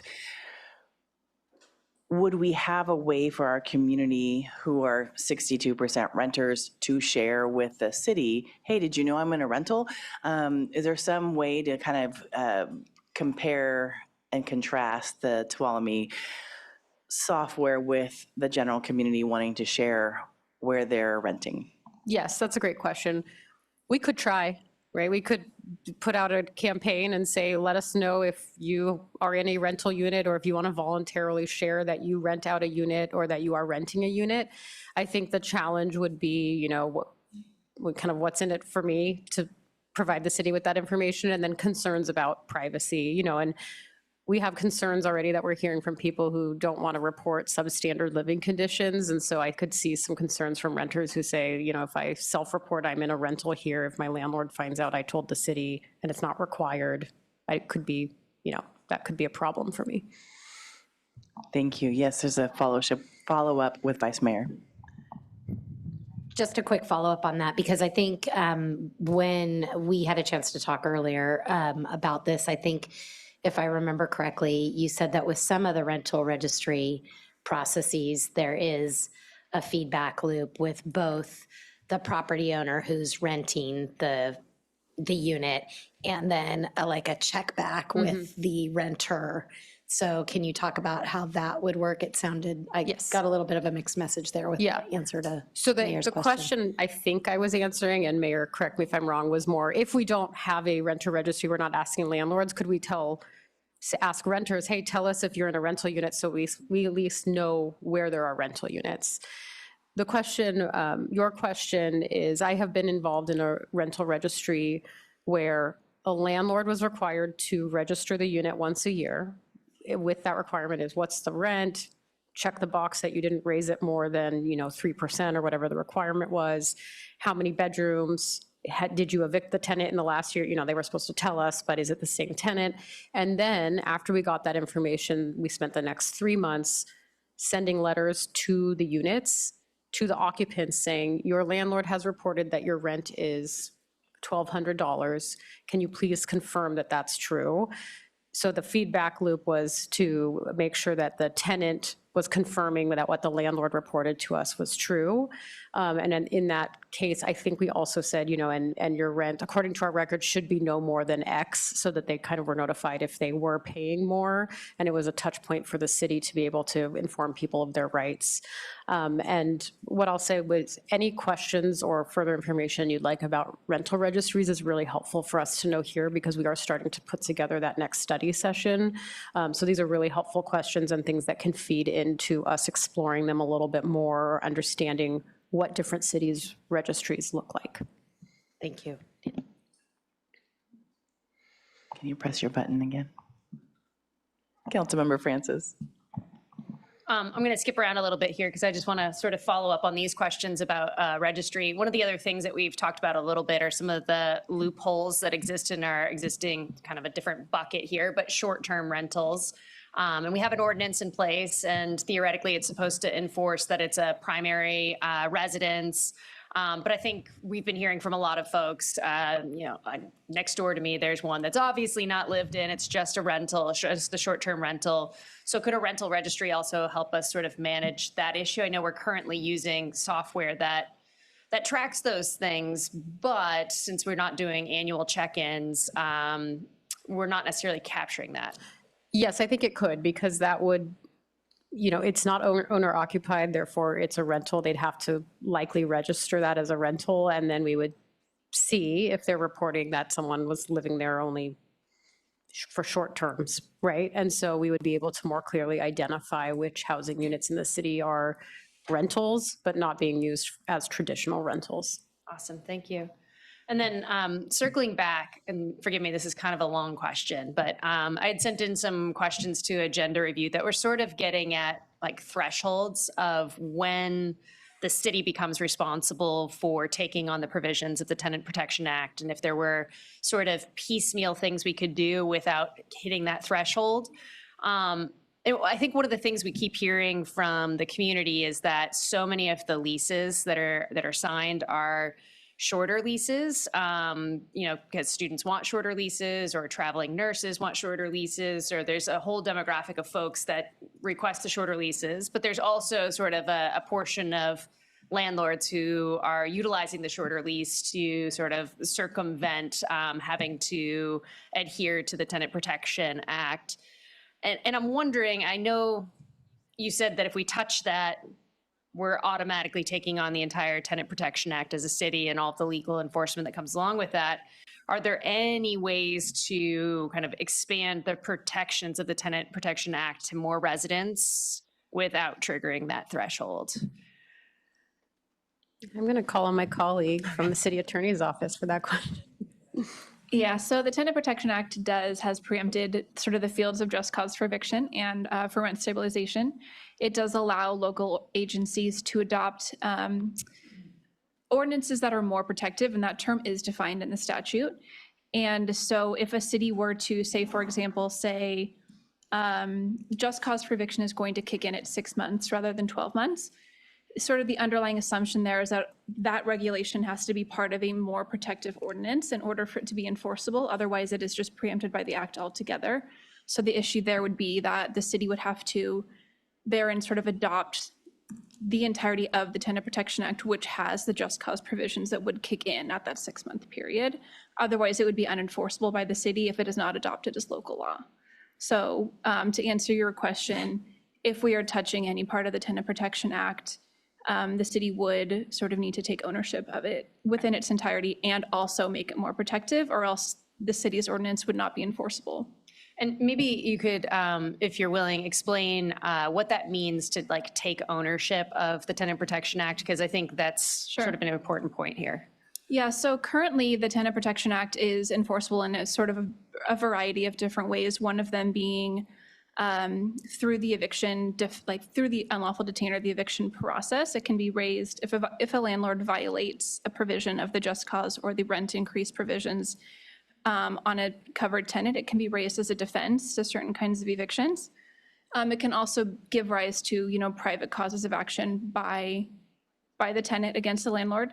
Recent changes in the law have also authorized the Attorney General, County Council, and the City Attorney's Office to enforce and seek injunctive relief against violating landlords. Basically, if the city were to adopt a just cause or rent stabilization ordinance, all of those, so the remedies of a defense to an unlawful detainer would still be available to a tenant. But if we were going to seek that injunctive relief, it would basically require a significant increase in code enforcement's resources, which would require support from the city attorney's office. So that's sort of how enforcement would sort of look the same in some ways, but also shift to the city in terms of, we would be the agency interpreting the ordinance. We would be the agency in charge of enforcing it. And so the courts would look to us in terms of, what didn't you intend when creating this more restrictive ordinance? And I think my follow-up's for you too. If, for example, we didn't adopt the Tenant Protection Act into our code, but through some process like the rental registry or whatever we end up utilizing, we identify a particularly bad player, do we have the authorization as a city to seek injunctive relief to go after that particularly bad player without adopting the full Tenant Protection Act? Yes, we do that. That remedy is currently available in state law. It does authorize the city attorney to seek injunctive relief against landlords who are violating the act. Thank you so much. And I think that's it for now. Thank you. I have a feeling I know the answer that we don't know, but do we know how many people are evicted per year, whether at fault or no fault in the city? We don't have that data. Okay, I didn't think so, just confirming. Thank you. At this point, Vice Mayor. Yeah, another question sort of related to that. It seems like there's a lot of great statistics in the report. It's very telling about our renter population and about the type of housing stock and the type of code enforcement issues that you have already been working on and seeing complaints about. But it feels like there's some critical information that is missing. You were able to really break down the amount of housing we have of different types, but not the amount of rental housing. So, and the amount of rental housing that's covered under the TPA. Is that correct? You have kind of the big picture numbers of how much we have of everything, how much rental property we have, how much single family homes we have, how many multifamily units we have, but not how many units and what type are covered under TPA currently. Yeah, that's correct. We have data, from the census and from some of our software about, general percentages of the overall housing stock in the city. When it comes to data points specifically regarding rental units, we're really limited. Right now, the software that we do have access to is just kind of trawling Zillow, Craigslist, what's on the internet. And so it doesn't have the necessarily robust and verifiable information that a rental registry would be providing, where it's confirmed by the owner or the tenant, this is a rental unit, with some certainty. That's what we're lacking access to. And you did a lot of research with other cities that have eviction protection ordinances. Some have rent stabilization, some just have registries, or some have a combination of all those. How many, or are there very many? I don't mean to make you cite a number right here in the moment, but are there very many that just have a rental registry and, or is that really having a rental registry is kind of the slippery slope, so to speak, to having these other things? We found in our research that the cities of both Davis and Fresno have actually enacted a rental registry without enacting any further renter protection ordinances. But it does kind of depend from city to city. Many cities have rent stabilization ordinances on the books from years and decades ago. And so the registry is kind of more of a newer effort. So it really just varies between the jurisdictions. Okay. Can Thank I you ask so much. with that? Oh, yeah. Oh, and with Fresno and Davis, do you happen to know how long they've had it? Sorry, it's in here probably, but. I think Davis was within the last 2 years. Fresno is probably pretty recent, but I don't have an exact number. I guess I do have one more question. So just to clarify, you did a very thorough job of laying out what all the options are for us to discuss tonight, and you are asking for direction of where we're leaning sort of on some of these different things. This is just a study section. We're not deciding to do anything with 100% certainty tonight, and we do have in our work plan for the next 2 years, we have this study session, and then we have the rental registry study session, and then we have an additional safe housing study session. But just to clarify one more time, what things in the menu of all the items, because there are some things in the report that seem like we're already doing. So what items in the menu of things that you're giving us tonight do you see like we could do without really adding any additional resources and do within the 2-year financial plan that we have right now? So the things that David had on the screen, I think the second to last slide, is what we have come up with, after going through this exercise of putting this all together, either the things that we think are necessary to address, like the loophole in the mobile home ordinance, or the things that we had already planned for in this budget cycle. And so those are the things that we, or things that I think we can fit in our normal course of work, like the safe housing checklist or the substandard housing checklist that we can offer up just on the website or to, through the universities and Cuesta College as, hey, if you're going to go out and look at units for next year, why don't you take this checklist with you? That might be helpful. Those are the things that we can do without additional budget in our normal course of work in this budget cycle. Okay, one last follow-up to that. With the smoke-free multifamily housing ordinance, in looking at our existing ordinance, and I think when we discussed earlier, that seems like a relatively small lift if we were gonna pursue that in the short term. Is that true as well? So I think for the technical aspect of amending the code, I think that's relatively simple. I mean, it's addition or subtraction of a few words probably in the existing ordinance. The impact to staff comes from the ongoing enforcement, education, rolling the program out, and then likely, to David's point, addressing some of the probably unintended or consequences of that ordinance if it were to impact certain tenants more than others that were getting evicted. If it was causing evictions? If it was We causing don't know. evic- Yeah, right. Okay, thank you so much. I just wanted to add to that, just for council and the community's awareness, that the city does currently have an ordinance within our smoking regulation ordinance. It does prohibit smoking within the common areas of multifamily housing, and then enclosed units that are sort of adjacent to those enclosed areas if they share an airway. So did just want to point that out. Thank you very much. I think similar to our Cal Poly conversation earlier, where can people smoke, and do we need to create little smoking rooms like in a cruise? Anyway, that's a different conversation. Thank you so much, Vice Mayor. Councilmember Marks. Yeah, I'm wondering if someone who lives in a rental wants to know if their landlord has a business license. Is the database that we presently have for the business license database, open to the public so that someone could just go on there and say, okay, I'm at blankety blank Palm Avenue. Is there a business license for this rental? Or is that information, I won't say hidden, certainly not deliberately hidden, but is it like unavailable? David, can you speak to this? I think you explored this more recently than I. Yeah, so on the city website, every month, the finance department publishes the list of all the active business licenses. So someone could be able to go and look through.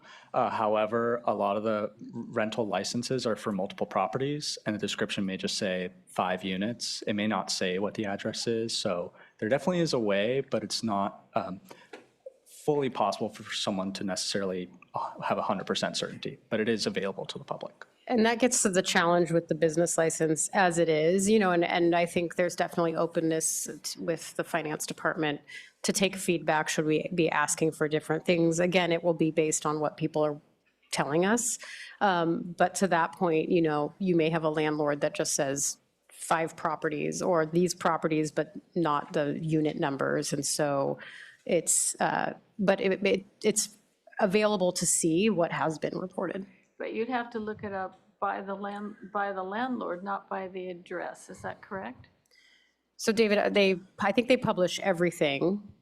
Yeah, so the landlord Yeah. information is there, and then the unit address, the rental unit address is there. However, sometimes just captures one address and not all the other addresses under a single license because there's just one license per landlord requirement. There's not one license for every unit that you Thank operate. you. I know you already said this in the report, but you were going pretty fast. You did a great job. But, I just wanted to make sure that I understood the difficulty that the average person might have is just trying to figure out, well, what's the status of my rental unit? Okay, thank you. Thank you, Councilmember Boswell. Thank you. Just a few questions. I think part of the struggle with all this is that, there's questions we wish we had the answer to that we don't have the answer to, and it's hard to get the answer to. One thing I've been quite curious about is, really the condition of the housing stock, the rental housing stock out there. So we've got a couple of data points on violations. One, we have our current data on code enforcement actions. These would be where somebody has filed a complaint and we're doing the code enforcement. So that's 77, I believe, over the 2 most recent years we have the data. That's like a less than 0.5%, I think, of the total units or something like that. So this is low. And then in the agenda correspondence that you provided, you reported on the year or so that we had the rental housing inspection program, and it looks like 37% of the units that went through that program had some sort of correction that needed to be made. So I have two questions. So does the number of rental units out there with some possible issue lie between 0.5% and 37%? And then more specifically on the RHIP program, the almost 1,000 rental units that we inspected during that program, are they like a random sample of the units that are out there in the city, or was there some strategic enforcement where they might be over-representing? Great question. I think we're phoning a friend. Phoning a friend that was here at the time. All right. So John Mezzapezza, who runs our code enforcement division, can hopefully answer those. Great, thank you. Hi, Councilmember Oswald. Thanks for the question. I don't have all the answers and details of what was involved in the rental housing inspection program, but I was a code enforcement officer at the time it was implemented. I wasn't involved in the inspections generally. It was done by inspectors that were kind of separate from us. But those would just be of the, I think it was 900 inspections that were completed, the ones that scheduled with us. So they were required to register with the city, and then I believe it was first come, first serve on who we inspected. So it is a random sampling essentially of the number of units that were out there. Yeah, again, it's a little frustrating because it'd be nice to know what that number is, but we don't, and we don't have any data to help us figure that out. Let's see, on the part of the staff report about the rental assistance program, I believe this is in the original one. It's pages 32 and 33.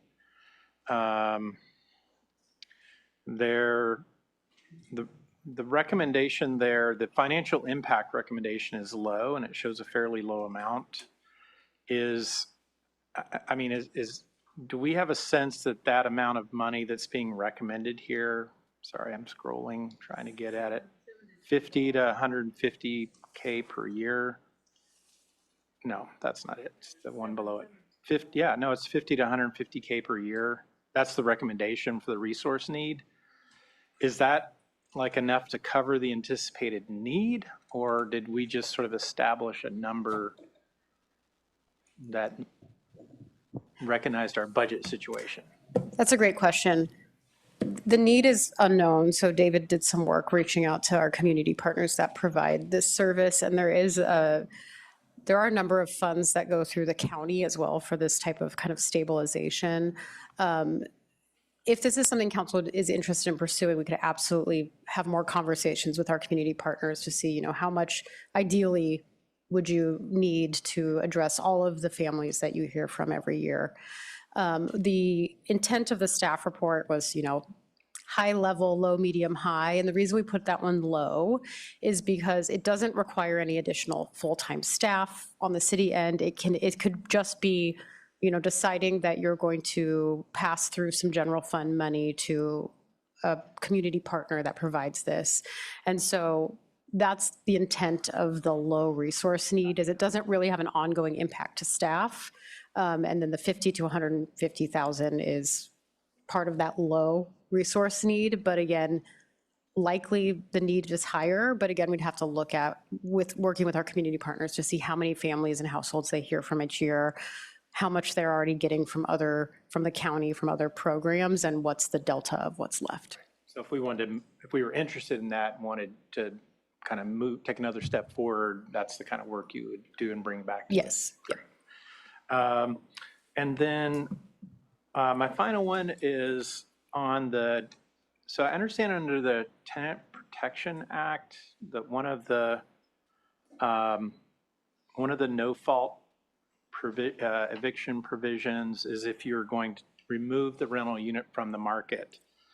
And I was reading that section of the staff report, and I was curious, is that left up to us to determine whether somebody has truly removed it from the market or not? Sorry, again, I'm trying to find the language. It seems quite vague as to how that works.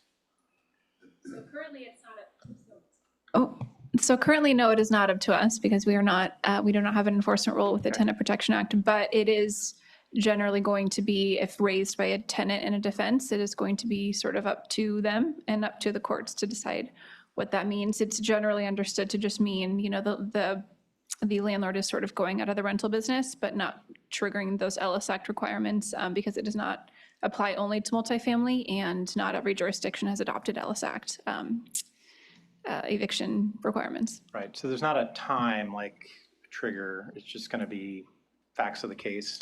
Correct, it is vague whether that was intentional or not, but it is very vaguely written in the state law. And then some cities have, when they've taken on the TPA themselves, have established a more, like I think I saw one that had 5 years or something. It had to be off the rental market for 5 years to be considered truly off the market.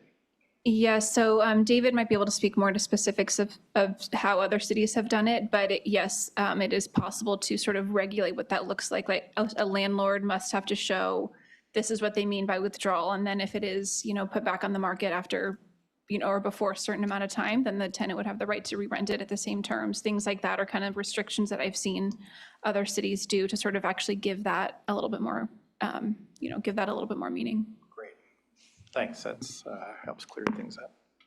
I'm finished. Thank you. Councilmember Francis. Yeah, I just had a quick follow-up actually from Councilmember Boswell's question about the rental inspection program. Did I hear correctly that that first round of 900 units that were inspected were kind of the first to opt in to the program? Was that how I heard that? Okay, and so if those were the first to opt into the program, because I think the essence of your question was, is this a skewed selection of the housing? So theoretically, these were homes that people were willing to subject to the inspection in that first round. So perhaps those numbers, if we extrapolate from that, might be a little bit on the low side compared to the general population of housing. Is that a correct? I mean, obviously we can't assume, but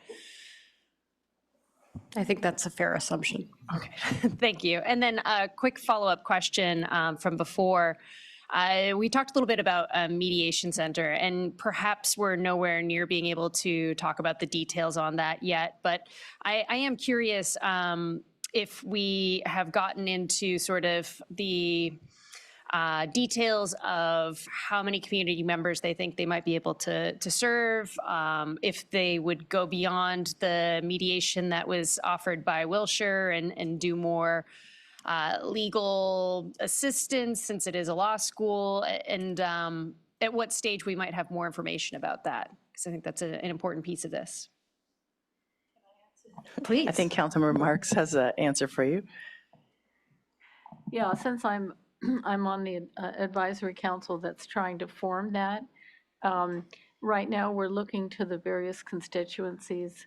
And so the city is meeting with Cuesta and Cal Poly, and more or less going to try to imagine and figure out what do we need. So it's a matter of getting the different elements to come forward and state what kinds of services they want. Because right now, there's a lot of potential and it's being put together. It can go well beyond what Wilshire was doing. The Superior Court for sure needs a mediation service for the small claims court. Then the question in terms of landlord-tenant, working with SLOLAP and seeing to what extent do they want to just concentrate on that aspect. That's a whole nother question. It's a law school, so there will also be training and mediation that's going on. So beyond providing mediation as needed, there'll also be growing the number of qualified mediators in the county and especially, in our city. So in a way, it's going to be responsive to the need. It's called the Center for Dispute Resolution at the San Luis Obispo College of Law. We got a name. So the hope is to have everything in place by the new year, by January 2026. So stay tuned. But we know it's a need. We just need to define the need and then try to get the resources to line up with the need. So. Thank you for that additional detail. I'm so glad to hear it's coming soon and that perhaps it's going to go a little further than what Wilshire was able to do. Because I know we keep hearing from the community that the income restrictions on SLOLAP are so restrictive that it's not serving everybody who needs to get served. So thank you. Thank you. Vice Mayor. I think I have a little bit of information to share from county staff because I did reach out to county staff at the Department of Social Services to ask about, how much prevention and rapid rehousing funds there have been available in the county over the last couple of years to kind of tackle that that homelessness prevention, that rental assistance bucket of services that are provided already. And in 23-24, there was about $670,000 dedicated to rapid rehousing and homelessness prevention. And then in 24-25, there's $784,000 dedicated to those purposes. So there is money out there for those purposes in addition to the human services grants that we have awarded as a city. Granted, not all of those are continuing funding every year. In each of those 2 years, there's a pretty significant amount of one-time funding that's been used that may or may not be there in future years, but there is several $100,000 a year that is ongoing funding through grants and county general fund as well. So I wanted to share that. But then I also had a couple of follow-up questions.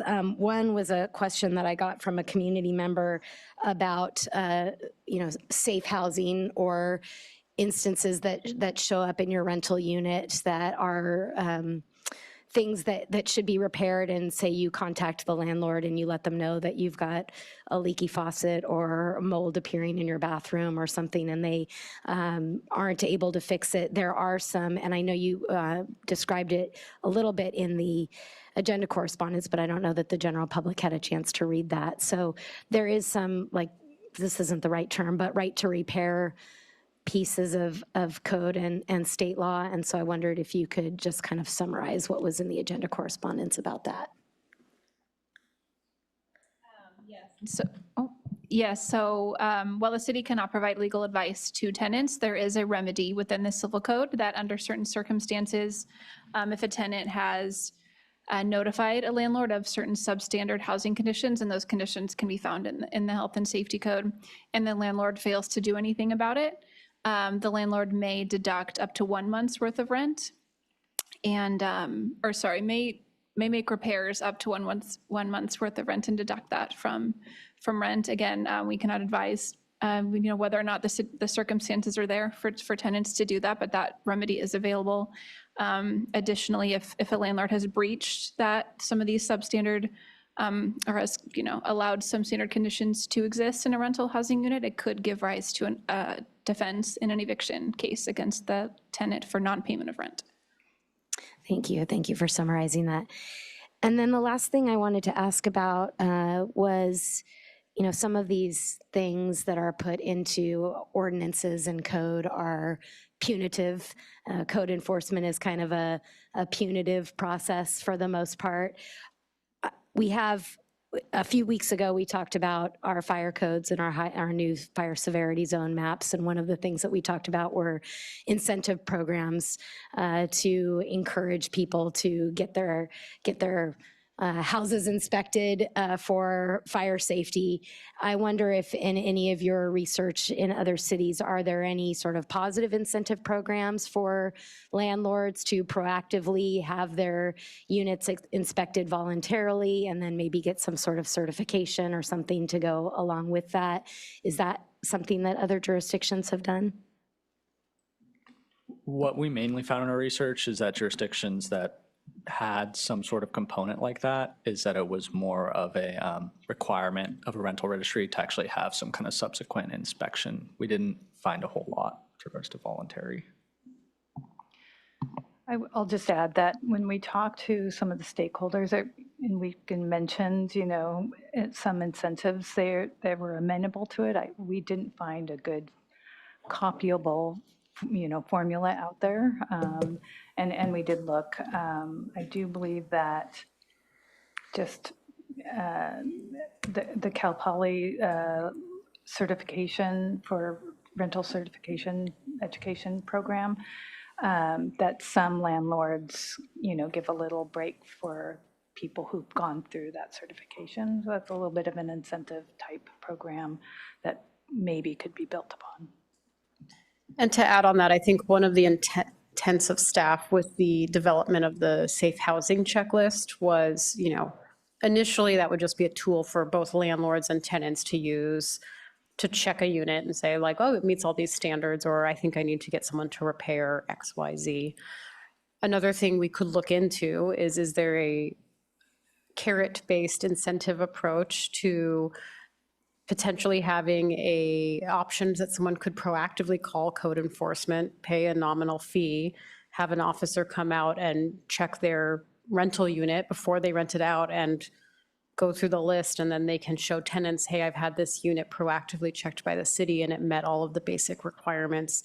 That could be a tool that maybe becomes popular among landlords, and tenants know what to look for over time to see if a unit has been proactively reviewed by the city. It's not necessarily an incentive-based approach, but it's a way to give that tool more meaning in the community as people are looking for rental housing. It's an interesting idea. I wonder if it would be worth something exploring with stakeholders to see if that would be of interest or not. Thank you. I think that's all my questions. Thank you. And I just have one last question. During the conversations we've been having with people, one of the comments also has been, if I move here, I don't even know where to start. If we've lived here for a while, we know some property management companies that go through. Back in the day, you check on Craigslist, call it good, here you go. Well, at this point, we have, 30 different avenues for people to find, where do I find a rental? So if it's not on the business licenses, how does someone go about finding out all of the rental opportunities?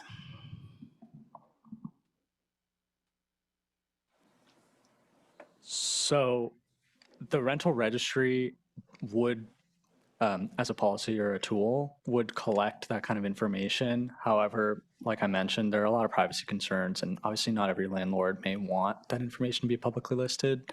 So we don't necessarily see it as an alternative marketplace for rental properties. However, there could be portions of it that would at least allow people to check certain bits of information about a rental property, maybe what the rent is, some of the history, how long has it been a rental, basic pieces of information, but not what Zillow or Craigslist provides. Makes sense. And I assume that if we look at sorry, I'm trying to think about how to say this. If you were to look at the Cal Poly off-campus renter website, there's a lot of information similar to that. And I'm just wondering maybe if that's something that we would then maybe add to the city, trying to figure out for people who are not a student, how do they find that information out? So that's, I think, one of the other comments I've heard quite a few times in this conversation about rentals. I did also want to ask, we do have Biz Steinberg, CEO of Capslo, in the audience, and just kind of tying into the county conversation about how many people use direct assistance. It would be great if you have any numbers with you to share. I'm sorry I don't have numbers, but there's also another resource I wanted to mention, which is for our veterans in the county. Our Supportive Services for Veterans program also has first month's rent and support if they are involved in some kind of eviction situation. So we have funding for that. We're grateful for the funding that we do get, and I can sure get some statistics as this is a long-term kind of process for the city, but I'm happy to. Perfect. Thank you so much. Sure. Well, with that, I don't see any other comments or questions from my colleagues. David, did you have anything else to add at this time? Nope, that's it. Okay, then we're going to move over to public comment. And as I mentioned, we're moving it down to 2 minutes, so we will be cutting you off at that point. City Clerk, how many people do we have? 24? 23. All right, and I will say if you have 1 minute versus 2 minutes, we will let you go first. Anyone have 1 minute comment that you would like to share? All right, we've got 1, 2, 3. All right, great. Go ahead and line up right at the podium if you have 1 minute, and you get to go first. Make sure you say your name, please.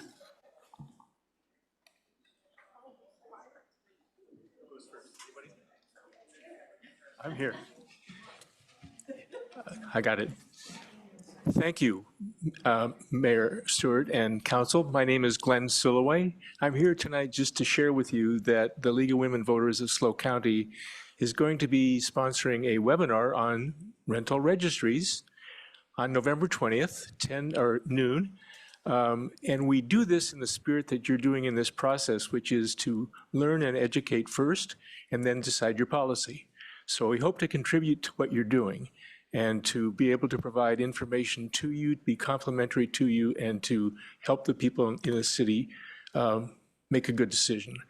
Real quickly, our panel is going to be pretty good. We have a California policy expert from Luskin, a woman who's a policy expert on the nationwide rental registries from NYU Furman, and 2 practitioners who manage programs here in California. So you can get in touch with me at socialpolicy@lwvslo.org.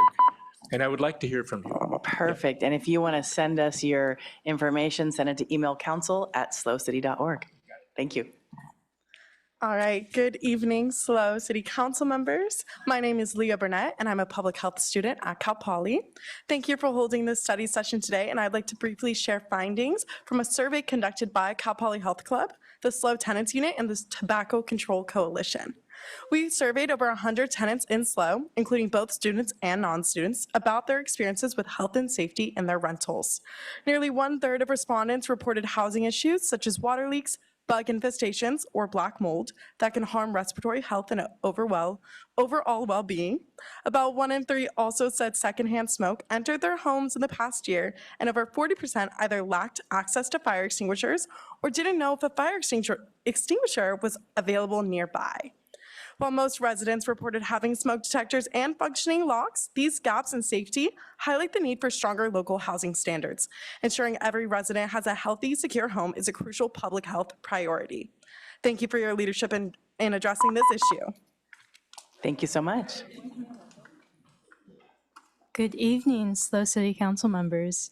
My name is Sherry Lynn, and I am the president of Cal Poly's Public Health Club this year. On behalf of our members, including 22 who submitted written public comments last week, thank you for holding this important study session on renter protections and safe, stable housing. We appreciate your commitment to understanding how housing quality directly impacts community health. Safe and stable housing is foundational to well-being. Poor housing conditions such as mold, inadequate locks or lighting, and insufficient fire safety are linked to breathing issues, increased risk for injury, and adverse mental health outcomes. These risks especially affect renters, students, and low-income residents. We encourage the council to strengthen the city's health and safety requirements for rental properties by expanding a substandard housing checklist and include safety locks. Thank you. Thank you so much. Hi, my name is Kylie. Thank you so much for holding this study session today. I am a licensed clinical social worker, and I'm actually new to the community. Something that I sit with clients every day and have experienced in my own personal life are the negative impacts of a lack of safe, affordable, secure housing on the mental health of folks, right? I think especially young people, many of which who are my clients, and myself included, just trying to build a life and really having difficulty doing so due to this lack of affordable housing, especially. And so I just wanted to share that. And for all of those reasons, I am very much in favor of expanded protections for renters/tenants. Thank you so much. Thank you. And thank you. We see you. Thank you. Hi, my name is Judy Philbin, and I am a landlord in, I have several properties in this county, and I've lived in the county for, well, 60 plus years. And I have not always been a good landlord, so I appreciate the idea that you're going to have some education. But over the years, I have learned, and what I've learned is I have a responsibility to my tenants to have safe, comfortable, and safe, completely functioning properties. I have a responsibility to the neighborhood to have people who are responsible living in those homes. And I have a responsibility, I think, to my own, I don't know if you'd call it Judeo-Christian ethics, that sometimes I'm called upon to serve people who are less fortunate than I. So I applaud what you're doing. I appreciate that you're looking into these issues, and thank you for doing so. Thank you so much. All right, that looks like the end of the 1 minute, and we'll move on to the 2-minute comments. City Clerk. Rocio Albier, Lisa Jouet, and then Tyler Corey. Hi, good evening. I'm Rocio Alvear, and I have lived here most of my adult life. I retire now, and I am renter. And I wanted to ask if the city of San Luis Obispo can have some rules for landlords and management companies in the way that they communicate with renters like me, and the way that they, if you ask for something to be repaired or to a light is, that they act immediately. They don't wait and wait and wait until you have to send another message on the portal to request, send pictures. This is still here. So is that possible for the city of San Luis Obispo to have some rules for landlords and management companies to communicate with renters and to act as soon as they can? Thank you so much. Thank you. One of the challenges with public comment is we don't usually answer back, so I apologize for that. But we do have some people in the room who probably will come and chat with you. Thank you. I'm assuming staff, you know that means you. Okay, thank you. Next, please.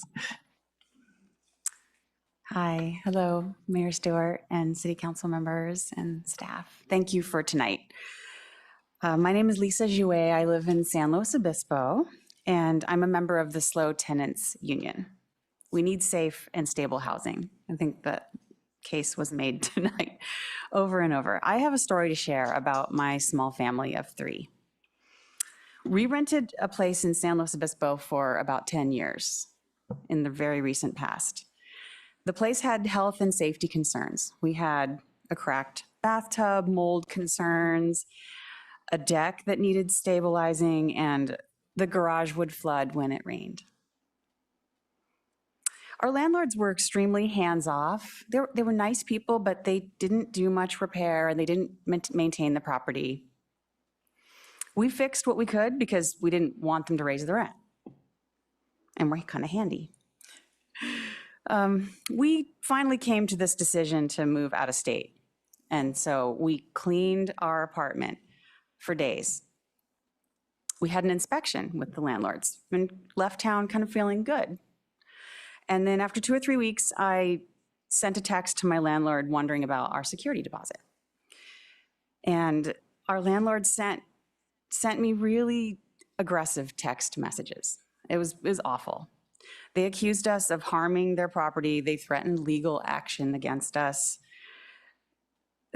they sent fake photos of damage. And so when I told them that I had photographed every inch of the place before we left, the threats and accusations stopped. But they kept our entire security deposit. I have since learned that they were supposed to share the items that they repaired, and including how much it cost, and subtract it from our deposit, but that didn't happen. Thank So, you. yeah, just please protect us. That's what I learned from all this. Thank you. Thank you. After Tyler is Julia Albert, Jen Fields, and Jonathan Ayala. Good evening, Mayor Stewart, council members, and city staff. My name is Tyler Quarry. I am a Cal Poly MPP candidate, and I'm speaking tonight as a member of the SLO Tenants Union. 2.5 years ago, I stood at the same podium to speak about the urgent need for strong renter protections, ensuring everyone in our community has access to safe, stable, and dignified housing. At that time, I shared stories gathered from canvassing hundreds of renters' homes, students who feared retaliation from reporting unsafe conditions, families struggling under rent hikes, and neighbors living in units that failed to meet even the most basic health and safety standards. That was in June of 2023. And while much has changed in our city in the remaining time, too many of those stories we have shared remain the same. Case in point, as I walked into my Spanish debate class about a week ago, I was confronted by a student who had flames shooting out of the pipes in their basement the night before. Tonight's study session is a direct result of the persistence of renters and community members who refuse to let these issues be forgotten. We have come together, built coalitions, and kept showing up, and now the council has the opportunity to act. As a friendly reminder, we are asking you to close the loopholes in the state's Tenant Protection Act so that more SLO households beyond the current roughly 36% are covered, protect renters from no-fault evictions, update and expand health and safety standards, and commit to bringing these policies forward to adoption sometime in 2026. Existing state and local laws do not protect most renters in our cities. That said, our impeccable city staff have identified common sense, proven solutions that other California cities have implemented, solutions that will work here too if we have the courage to stay the course. Let us make sure we integrate provisions that ensure renter privacy is protected and that we have adequate provisions against retaliation, discrimination, and displacement in any new policies, and we should have more today. Thank you for your time. Now is the time to keep the promises that have been made. Thank you very much. Good evening, Mayor and City Council members. My name is Julia Albert, and I am the chair of the SLO County Tobacco Control Coalition. You've seen me many times before. We really appreciate the study session coming forward and the city staff, really thoughtful work in exploring ways to reduce secondhand smoke exposure in multifamily housing. As you previously heard from one of the students in the Public Health Club, in a recent survey, we found that 1/3 of renters reported being exposed to secondhand smoke in their own homes. So we really do appreciate the idea of including smoking information in a potential rental registry, but we feel this level of exposure calls for more immediate and comprehensive response. Our coalition strongly supports a smoke-free housing ordinance that includes both tobacco and cannabis smoke, as well as vaping, and you can actually align it with the current city's definition. I got to read this, section 8.16 that covers tobacco, cannabis, and vaping. This summer, I visited a renter who is a member of the SLO Tenants Union who was regularly getting exposed to cannabis smoke. I went in there, it was pretty overwhelming. And she asked her landlord for help, and the landlord responded. I saw the email, you can put your 30-day notice in.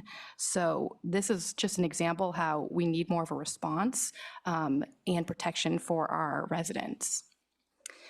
We have spoken to groups like HASLO who take several steps. It's called a graduated enforcement to try to decrease any type of eviction that would happen.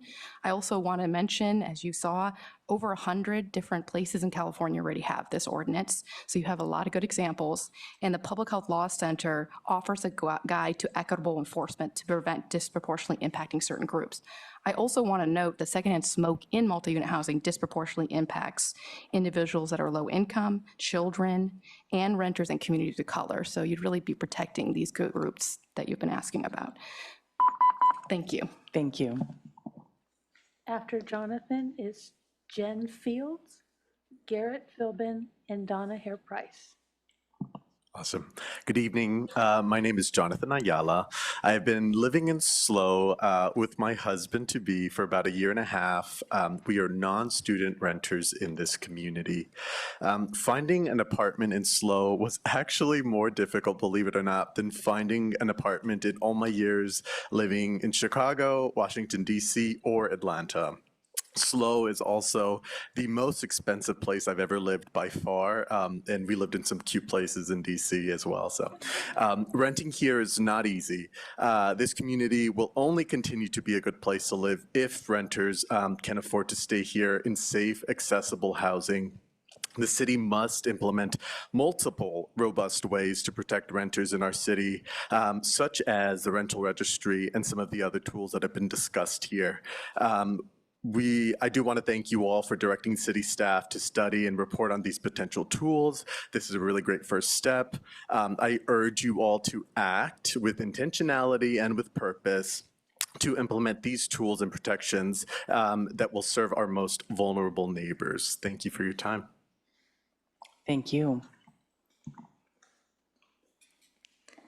Good evening, City Council members and staff. My name is Jen, and I'm a renter in SLO and a member of the SLO Tenants Union. I really appreciate the thorough research on rental housing and protection gaps within the city, and it turns out we have a lot of gaps with only 1/3 of our tenants currently protected under the Tenants Protection Act, and majority of tenants experiencing cost burden of rent, paying more than 30% of their income to rent, myself being one of those people.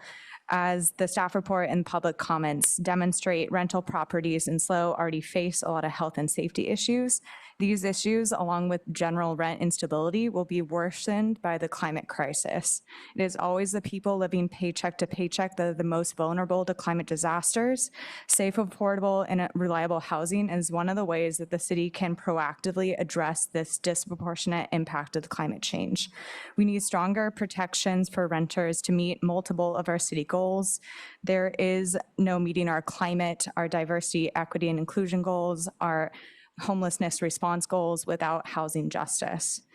I'm urging the City Council and staff to pursue all the steps of this staff report. In addition, providing additional legal support for renters, rental assistance, and protections against secondhand smoke and health concerns should be added. These were identified as lower cost and are essential for safer and a more livable housing. Just like the climate crisis, we can't study our way out of this. We need actionable policy solutions and a set timeline associated to protect majority of our city residents by the end of the Tenants Protection Act in 2030. Please ensure that these study sessions will lead to meaningful policies that fill the gaping hole in renters' protection in the city of San Luis Obispo. Thank you for your time. Thank you. City staff and council, my name is Garrett Philbin. Being a landlord is a unique line of work. I think in few sectors can someone assume so much responsibility on behalf of someone else with so little training. In most cases, a down payment and a good credit score is all that it takes to buy a house and start managing a rental property, the place where folks in here eat, live, sleep, play, raise their kids, and increasingly work.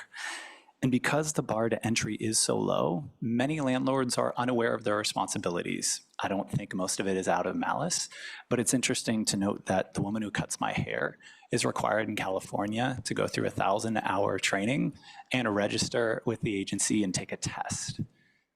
And the only result of that is I look weird if she does a bad job. But I mean, it's kind of funny to think that we place so little responsibility from an enforcement standpoint, proactive enforcement standpoint, on something that makes such a huge impact in all of our lives. And so as you are looking at the decisions that you are going to make and the recommendations that were presented here in this amazingly thorough report, so thank you, all of these are still within the framework of a complaint-based system for the most part. These are not the proactive enforcement mechanism that was attempted 10 years ago. And I think that's in part why we see the gap. We see this 0.5% in a complaint-based system of things going to code enforcement versus when it was a proactive enforcement, and we see 35% or so being low. And so I think as you listen to different comments and people saying that, don't go too far, I think that there is a very invested reason in saying that, because the current system works to not have a lot of accountability and oversight. So thank you. Thank you. After Donna, it's Crystal Bradshaw, Barry Price, and then Abby Garcia. Good evening. SLO Tenants Union started over 2 years ago when we went into neighborhoods to ask people about their livability concerns here in SLO. The SLO Tenants Union is composed of renters and activists who believe over 60% of our neighbors should have safe, secure, and stable housing. We have stood here month after month sharing tenant horror stories. We have reiterated our concerns, and we have worked with staff and stakeholders to create a thoughtful, common sense plan. Now, please have the courage to address the majority's needs. Put people first, not the profit of a few.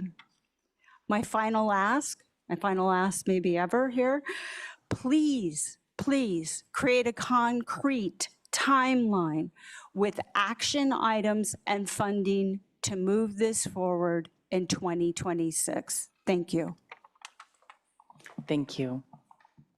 Hi, I'm Crystal Bradshaw. I am a resident of the Bishop Peaks neighborhood. I also sent you that pretty elaborate email about single-family residences and rentals. I'm also in real estate, and I am a landlord, so I think I have a unique perspective here. I love Judy and Garrett back there. Thank you.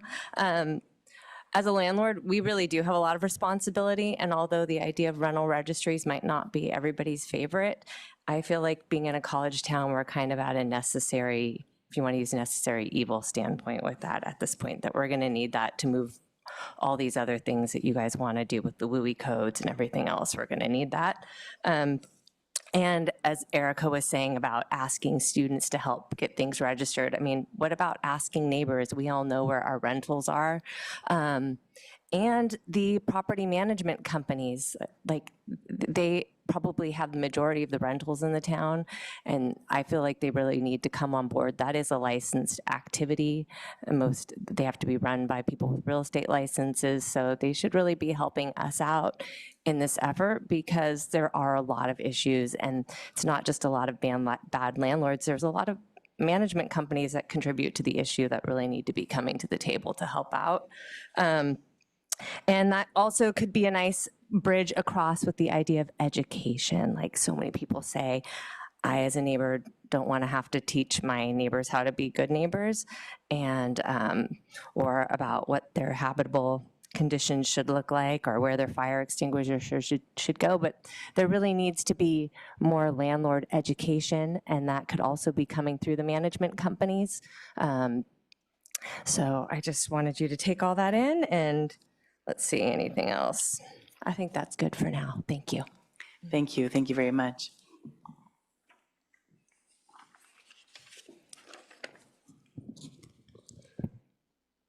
Thank you, Mayor Stewart, council, and staff. I'm Barry Price, member of the SLO Tenants Union. I know that every one of us here is committed to building a safe and stable community. I know that every one of us wants to prevent homelessness, foster diversity, and ensure safety and security for all residents. But it's hard putting those values into action. It's hard to change the culture of a community. It takes courage and vision.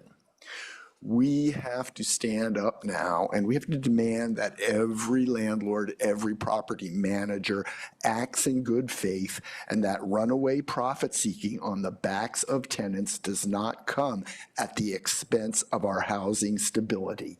We can do better than we're doing now. And amid all the discussion of program limitations, let's remember about the benefits of all these programs for everybody. In the long run, what's good for our neighbors and the community at large is good for landlords' bottom line. So we ask council to commit to a timeline that implements adopted programs in 2026. Together, let's build a future where every child grows up with a safe, secure, and stable roof over their head, where new families, young professionals, and creatives can thrive, and where retirees and veterans can live without fear that they'll spend their final days in their car or on the street. Thank you. Thank you. After Abby is Jerry Clemens, Angela Kasperzak, and Rachel Whalen. I couldn't hear. So the next speaker is Jerry Clemens, Angela Kasperzak, and Rachel Whalen. Okay. Hello, Mayor and City Council. My name is Abby Garcia, and I'm a recent college graduate. And I was born here in San Luis Obispo County. Today, I'm here to encourage you all to set up a mandatory and comprehensive rental registry as soon as possible. When I found out that there wasn't accurate information about evictions, rent increases, and numbers of rentals in the city, I was surprised, because I look online on Zillow and I kind of see that happening. So I figured the city would also have that. But I know that homelessness and housing is a priority in the city, and I don't understand how we can have meaningful discussions surrounding it without like objective, comprehensive data. So the registry definitely needs to be mandatory. The data will not be accurate as well if only the landlords with nothing to hide comply. So I would like for tenants to also have access to the rental registry, of course, like certain information. And the renters should have the ability to report evictions, rent increases, and unsafe conditions. So I want to tell you about an experience I had in the first house that I rented during college, right after the dorms. By the way, dorms are way more expensive than an apartment. Call back to the Cal Poly discussion, but I shared a bedroom with one other person, and there were 3 other people in the house. It was like a 3-bedroom because it was cheaper, of course, and then it provided much more freedom and space. Like there's no RA telling me what to do. Unfortunately, though, we had a landlord that was a little bit problematic. The worst part was when she decided to end our leases with 0 reason. Fortunately, we had a roommate that had an aunt who was in real estate and was like, hey, wait, that's not okay. So, yeah. Thank you.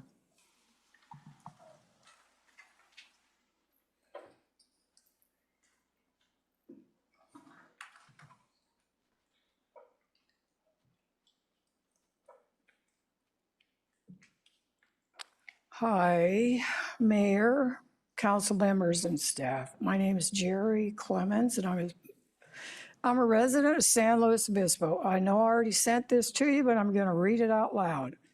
Anyway, thank you for making renter protections a part of our major city goals and for your commitment to ensuring safe and stable housing for every resident of San Luis Obispo. The time and energy staff put into engaging with stakeholders and the report prepared covered the gaps to ensure that all rental units meet basic habitability standards. Potential policies to prevent tenant evictions without cause or justification, and allowed the city to collect basic information on our rental stock that can be used to formulate effective policy. Programs such as these have been successful in many other cities and counties across California and the nation. I sincerely hope we continue to move forward on these tenant protections. It is tantamount that everyone has safe and stable housing. We all want safe and stable housing, you know, whatever that definition may be. Clean water, somewhere to use the bathroom. I mean, you know, your window's shut. You don't have cold air coming in. You know, you don't freeze to death. You have locks on the doors. Anyway, it is tantamount that everyone has safe and stable housing. Safety and stability allow me to experience peace of mind. I wish this to be one of the goals for all members of our community to experience. Peaceful people create peaceful, positive communities. And we all deserve, everyone deserves to live with dignity and respect. Let's Thank do you this so much. right. Thank you. Thank you.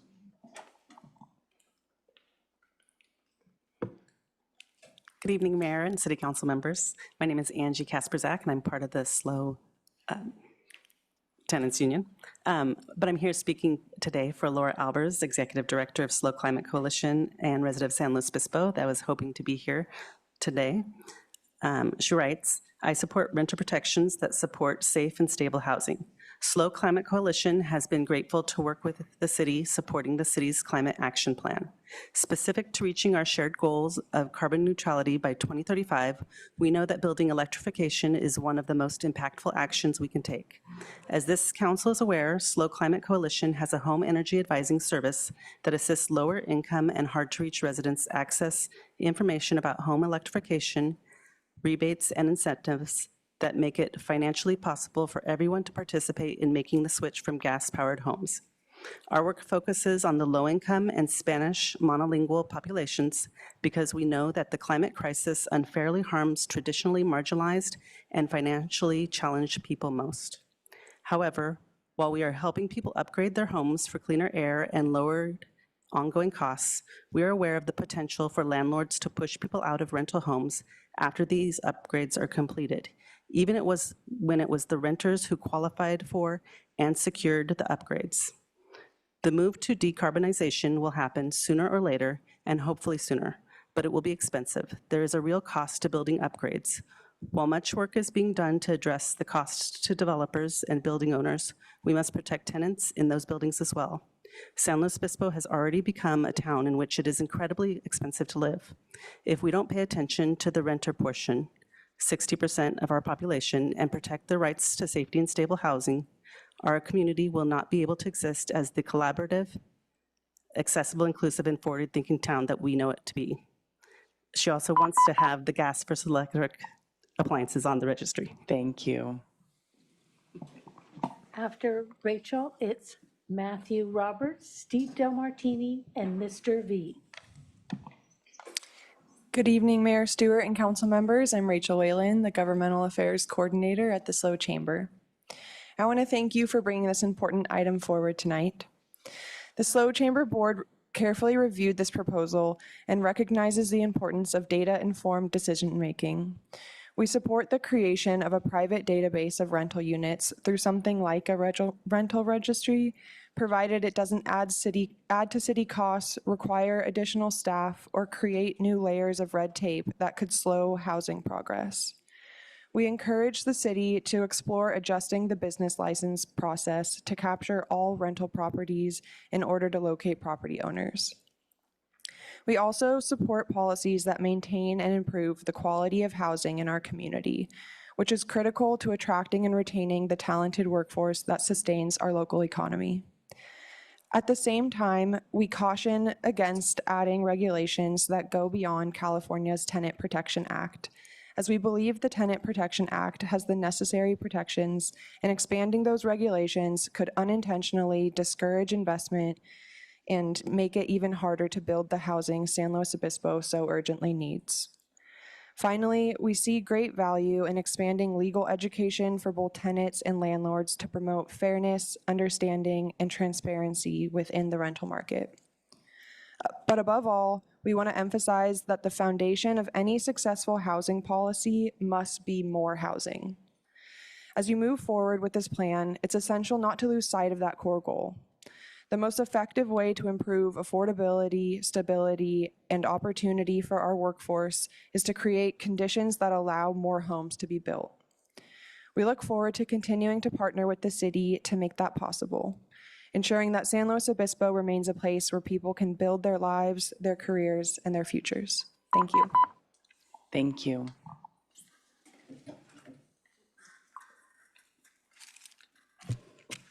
Hello there. I'm Matthew Roberts. I'm a property manager and a property owner here in San Luis Obispo. Been a property manager for over, I hate to say it, but over 40 years. So I would ask you to please don't drive the small property owner out of business by putting in policies and costs that they can't keep up with. Educate them. It's a great goal. Educate them. People like myself who pride themselves on knowing the law and following the law and making sure that people have habitable places and things of that nature don't like people like that. It reflects on us badly, you know, so that's not a problem. Educate them, but please don't drive them out of business. You're going to get a bunch of private equity and a bunch of corporations coming in and buying up these single family houses. They already own 25% of America already. They're going to grow, all right? They don't care. It's all about profit, okay? I hear people say, oh, landlords, they're all rich. You buy a house in San Luis Obispo, you got to put 30% down in order to do that. You're putting down $300,000. You've got an investment that's $1 million sitting there. You know, you have to make a certain amount back just to pay that mortgage of $300,000 and those type of things. So you add the costs, rents go up.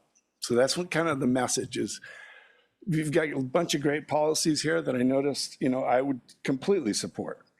One thing I would recommend about your data, being an MBA, your data needs to be better, okay? Your stratification of the data is skewed by the 20 to 24-year-olds. So when you're looking at that, of course they're in poverty. They don't have any income, okay? So they're gonna skew the data. You got 30%. Well, if 90% of them are students, you don't have that problem in the other categories. So you gotta stratify your data so that you can figure out what you really have. And I would say, keep moving forward, you know, do a lot of the things you're doing. It's good work. Thank you so much. Good evening. I'm Steve Del Martini. I'm a realtor, and if all of this goes through, I'm going to be a recovering realtor, I think. Real estate is ever evolving. For instance, it's my understanding that there's a new California state law basically mandates when you move into a rental that that the owner or the representative take pictures of the property, and then when you move out, another set of photos are to be taken, and if money's taken out of your security deposit, then pictures are taken of the completed work for those items that needed to be repaired. So I believe new laws like this will go a long way in discovery by both the owner and landlord and the new tenant of existing problems. So if you moved into a rental after January 1st of this year, this should have all have been done. If it wasn't, then why not? The law applies to everyone and not just professional managers. And as the gentleman just before me was saying, a large percentage of rentals in California are handled by what I will just refer to as mom and pop landowners. This group generally owns about 1 to 5 properties. For instance, an elderly couple that have owned their home for 40 years are now moving to an assisted living center. Instead of selling their home, they keep it for the rental income to offset the new costs. They may go online, find a lease to use, make sure the property is in rentable condition, set up showings, and then pick a tenant. They may not be aware of California rental laws or a city ordinance that requires them to register their property for a business license. I believe in some cases, they don't consider this a business. It's a rental. They're not selling anything. My suggestion to the city is to change the name of the business license fee and call it a rental fee or something, make it more, make everybody more aware of what it is. My point to this is that I believe that we are really lacking, as other people have said, the education that it takes understanding owner and tenant responsibilities. Thank you. Thank you. Our final 3 speakers are Mr. V, Eric VM, and Graham Updegrove.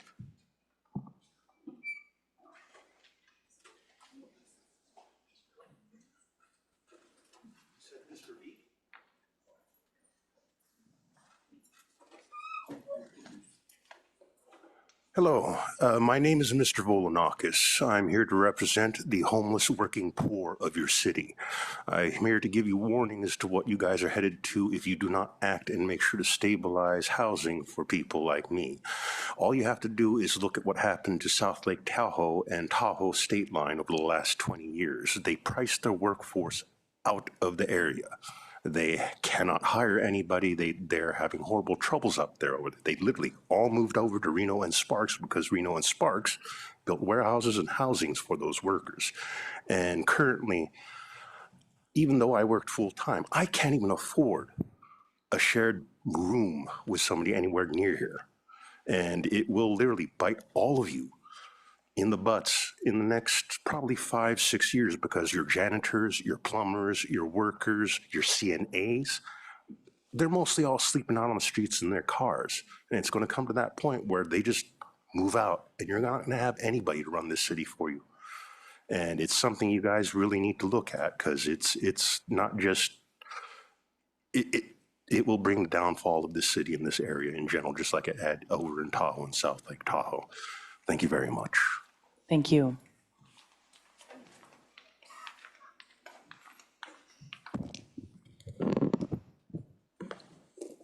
Mayor and Council, my name is Eric Viam.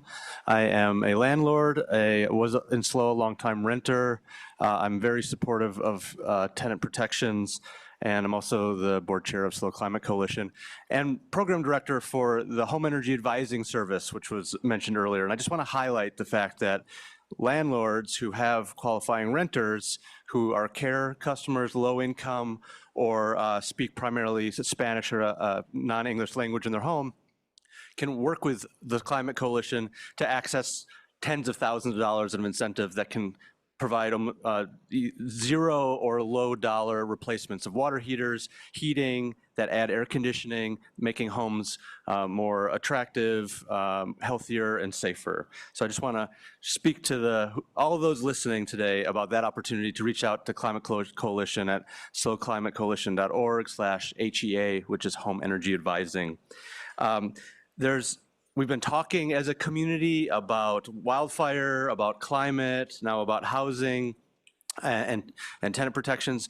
And these are all issues that we need to address as a community, and that we need to think about in a very integrated way, because they all cost a lot of money to address. And we need to do so in a way that's really thoughtful about how we're leveraging our collective efforts in all these spaces to actually be making impacts in all those spaces together. So I just want to make that point for folks. In terms of some of the things that were spoken about tonight, I'm excited to learn more about the rental registry, and I'll attend that study session. I think transparency is really interesting, and the possibilities that creates with a transparent registry. The smoke-free multifamily, I think I've got personal experience where I think that can make a difference in people's lives. I like the idea of injunctive relief. If we can, we do need sticks. So thank you for that, and thank you for this conversation. Thank you.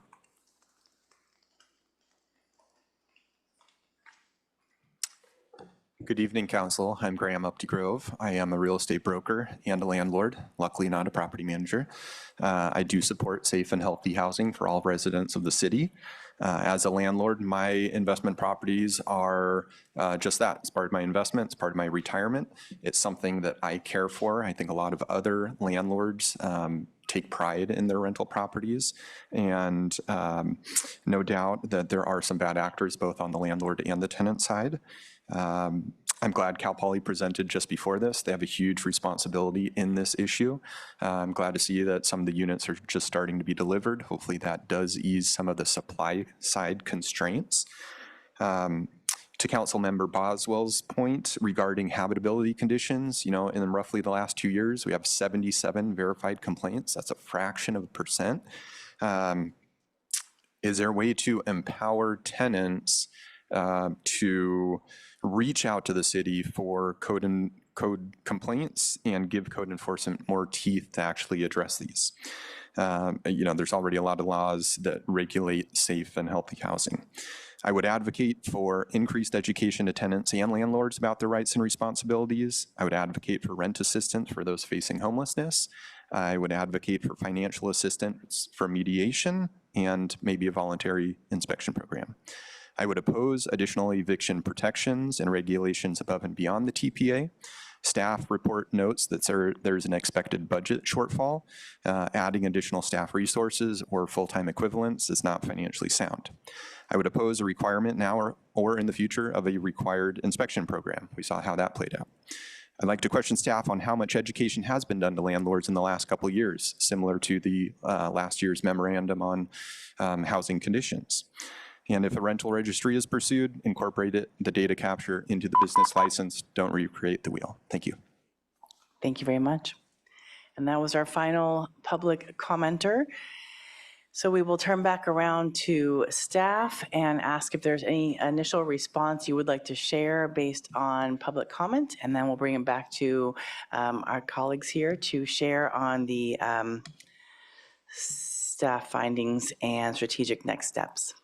Anything you'd like to add, David or Teresa? Thank you, Madam Mayor. I don't think there's plenty of really informative comment, but there's nothing that I heard that we need to address or correct. Great, thank you. And I think one of the initial things that we keep hearing is around education and where to find information. I know that we have social media now. We can put the Ask SLO information, we can put the phone numbers out now just so people can at least get to the right information. With that, let's head back to the strategic next steps. Do you mind putting that back on the screen?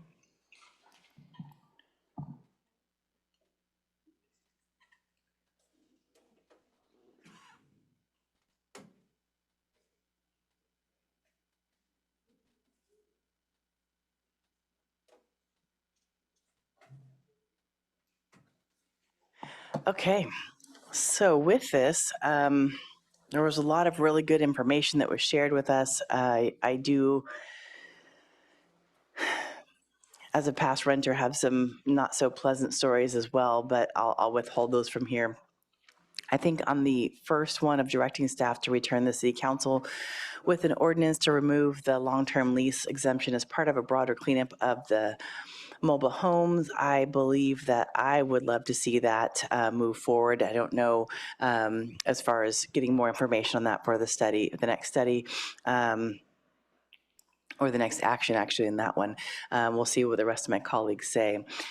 As far as holding a study session specific to rental registries, we have started that obviously today, but it sounds like we need some more data to really have some additional conversations. And partially that's public feedback, partially that's what the other cities have done on the rental registries. And I think partially trying to figure out if there's a way that before we even get to the rental registry part, a better way for our community to be able to share in a voluntary way, landlords and tenants, as far as what the rentals are out there right now. There was a comment about maybe changing the business license name to like business licenses and rental licenses, sorry. You know, whatever that takes so that people understand this is for them too, I think that's really important. So, and I know that there are some companies we've looked at that are outsourcing that I think, yes, they cost money, but could save us money in the long run. As far as number 3, proactively developing a revised safe housing checklist, yes, please. I would love to see that checklist more enhanced, but also the next part of it, though, is how do we get the information out to people? Because we have a lot of information. There's been so much improvement in the last couple of years on our site alone, and then what California has, but getting people to actually share the information and learn it and process it seems to be challenging. Just communication as a whole is challenging to really get out there of all the information. We have so much information on so many topics that wish we could really just kind of infuse in people's brains a little quicker. So how do we do that? I think it's the outreach question that is almost more than the checklist question. And then lastly, the Green and Healthy Home. There are so many resources, as we've already heard today from SLO Climate Coalition from at least 2 people, but there's a lot of resources we have seen from 3CE and on our website. So again, how do we get that information out to people is really important. With all of these, we didn't really get into the multifamily home, smoke-free multifamily home. I have some real opposite feelings on that, that when it's time, I think we should talk about that a little bit separately. That's my 2 cents, Vice Mayor. Yeah, thank you, everybody. First of all, thank you to all the community members that emailed us. We got well over 100 emails. I don't even know, I lost track. 127. How much? 127. 127. So there you go. 127 emails. And we had some very thoughtful public comment today, lots of great ideas. People really just, I think back to a few weeks ago when we had the fire severity zone map discussion, and we had really amazing, thoughtful, community-oriented feedback that night from the community members too. So I heard more of that thoughtful discussion today at the dais, and I found myself nodding my head, at a lot of what all of you said, because I know these are difficult issues and not everybody agrees with them. But one thing I did hear pretty consistently is that most people that spoke really do feel that it's important that we have safe, affordable housing for everybody. So it was heartening to see that we could all come together around that, even if we have different ideas about how to get there.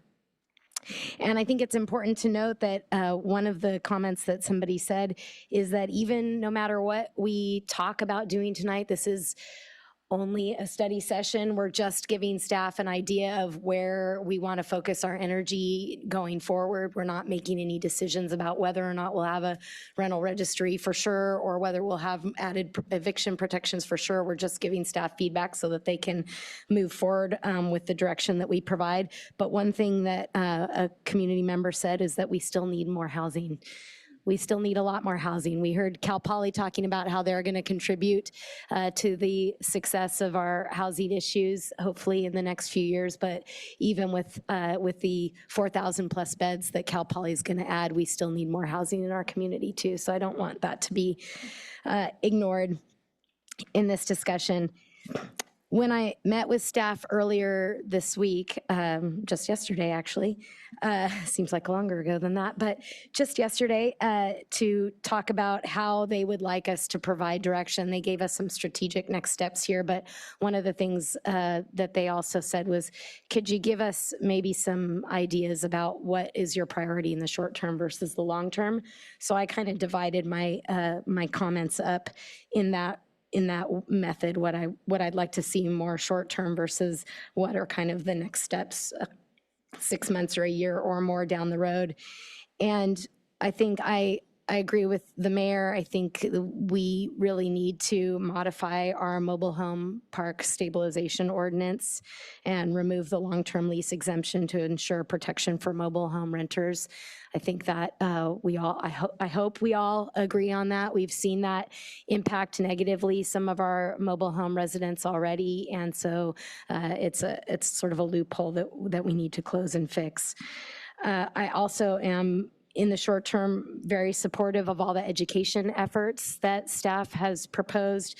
I know we do some of that already, and we have sort of limited capabilities because we are in a constrained budget environment, but I do think it's a valuable use of our limited resources to continue to educate both renters and landlords in the community as much as possible. And I think that was part of their list of things that is kind of fiscally neutral unless we decide to add more resources to it, and we can do it with our existing staff. I like the idea of the checklist and making that both more user-friendly, translated into other languages, more easily accessible and available, and used as a tool by renters and landlords to help make sure that they're on the same page about the units that they are either looking at renting or being tenants of. And I'm curious about looking more at the partnership with the mediation services at the School of Law. I think that's a natural connection that we're already working on, including one of our council members here, Councilmember Mark. So I hope we can continue to look at that. And then also continue to brainstorm with our stakeholders on other creative solutions. The Green and Healthy Homes, adding a safe housing component of that, but maybe also some other incentive programs. And again, using this great community feedback loop that we have, lots of people really interested in supporting discussion around these topics to hear what they have to say about it. Is this something they would like or something that they would be less interested in? I think the one thing that is maybe not on the list, and the mayor hinted at this herself, is that I would be interested in sort of bumping up the implementation of a smoke-free multifamily housing ordinance. We've got 101 cities in the state that have already implemented something like this, including our neighbor in Morro Bay. And many of you know that in my other life, I work for county public health, and this is a public health issue. And while I realize that there are complications around enforcing such an ordinance, I think it provides a positive step and guidance to landlords to, right now it's voluntary. A landlord can choose to make their unit non-smoking, but they don't have to. And so this might provide some positive poke in the right direction to make housing for everybody, including low-income people who, by the way, often have worse outcomes from things like secondhand smoke and other health impacts, social determinants of health, for those who know that term, that impact low-income people more substantially. And those are the people that more often live in multifamily units. So I think that it is an equity issue to make sure that everybody has clean air to breathe, and everybody should have the right to that clean air, and including cannabis, vaping, and tobacco, as our public commenter said. So I'd like, and I think also staff noted that it would be a relatively minor change to our ordinance. Yes, enforcement is not easy, but we already have other ordinances that are not necessarily easy to enforce. So I don't, that doesn't hold me back too much on that one. Some of the other things that are longer term, and I know we have a study session planned already on rental registry. I don't want to go into what should be included. I think we've heard some good ideas from people today, and we'll have a whole study session to talk about what we should include in a rental registry and what that should look like.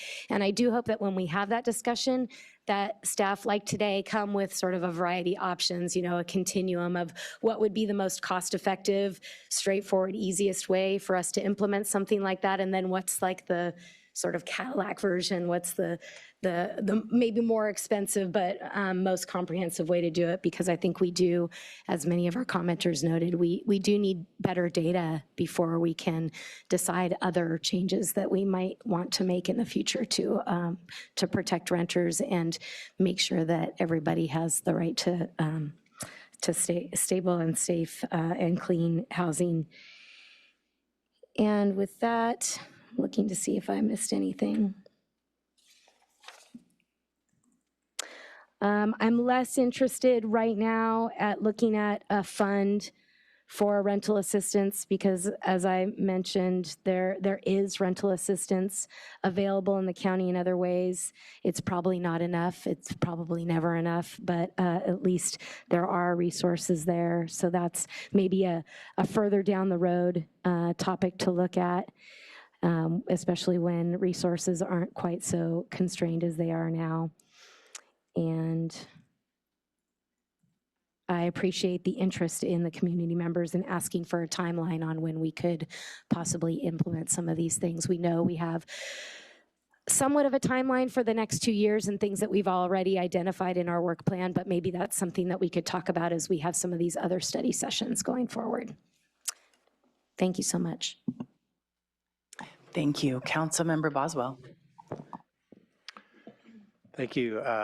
Thank you, everyone. Thank you, staff, for all the work on this report. Very extensive report. Yeah, I don't know how many times I've read it. I kept reading it over. And thank you to the public. Really great comments, both in the extensive email we received, but in the comments tonight. Gave me some new ideas even. So just a comment here. Then the strategic next steps. I'm supportive of all 4 strategic next steps. Let me add a few comments to some of them, and then explore a couple of other additional items that aren't on here. I do want to provide a little additional direction on our study session on rental registries, only because I want to make sure staff has some time to do some work here and answer some questions. The issues come up about making sure we can protect privacy. And so I think that's going to be a big concern. I know there's been some issues in other cities around this. And so I think that's going to be very important, that we'll want to hear about how privacy can be effectively protected through this, through a rental registry.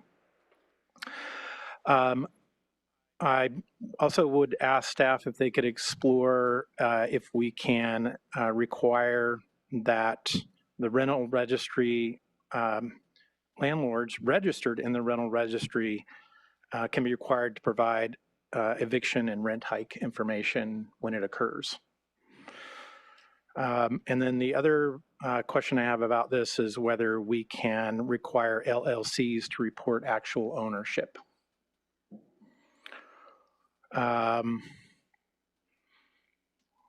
then, yeah, okay, that's good for now on that one. I want to address the smoke-free issue here. I'm interested in this, but there's a lot of potential unintended consequences here that make me quite nervous. And so I am interested in this being agendized at some point, discussion of a potential smoke-free ordinance requirement, but that's going to have to come with a lot of study and backing in terms of these potential unintended consequences, including the possibility for increased evictions, which could potentially lead to homelessness. Spillover behavior. I know I've spoken with residents in 2 neighborhoods that are near Haslow projects that don't allow smoking, and they're having issues with people smoking on the street and on the corners, and that's difficult to enforce, and it's bothersome to them. And so that spillover behavior, how do we address spillover behavior? And then also, I know this can potentially have a greater impact on folks who are struggling with drug addiction, who may be managing that drug addiction through smoking or vaping. And there are others. So to me, this is the big issue, is what are the unintended consequences of this that then will 2 years down the road after we've implemented it, be trying to figure out how to solve those problems. I'm very supportive of the idea of doing additional education for both tenants and for landlords. But I wrote, sure, yeah, more education. But I'm very concerned about this issue of how many of the rental units in this city are actually having code violations that are impacting people's health and safety immediately. Now, I know we have the low number, which is certainly an underreported number. I mean, we know that's an underreported number. We know that's not the level of violations in the city. The high number might be not even high enough, but it also, I know through the rental inspection program that, things that are minor, fairly minor, can also trigger a violation that aren't, I mean, they need to be fixed, but they're not any kind of immediate health or safety implication. So, but of course, again, the problem is we don't know what the number is. And it's extremely frustrating, because if it's 0.5%, then okay, our current approach probably is fine. If it's 34%, that is a disaster. My mother gave me a list of things you don't talk about in polite company, but she never mentioned mandatory rental inspection programs.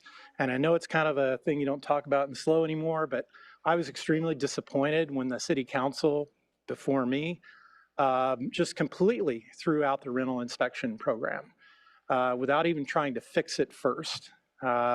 Maybe fixing it wouldn't have worked. I don't know. But it was disappointing to me that we didn't even try to fix the inspection program.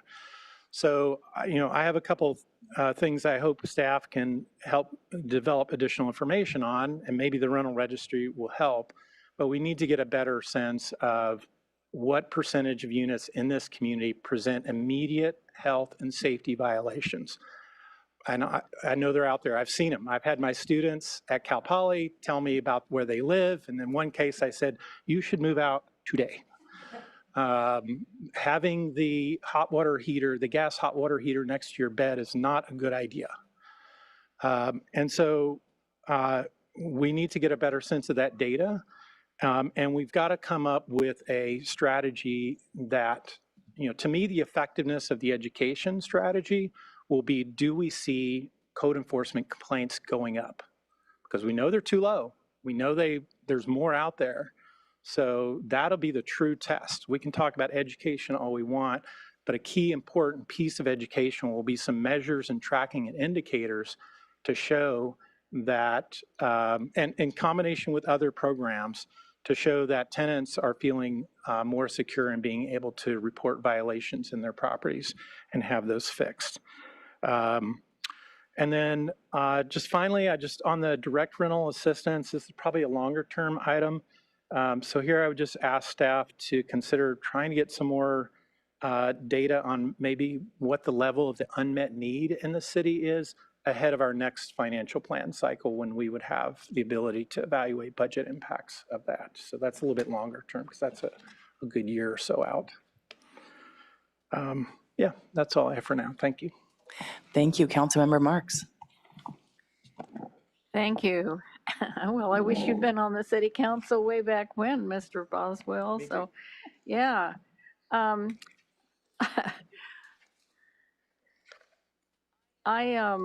I have to say that I have a lot to say on this topic, and I'll do my best to be organized, you guys.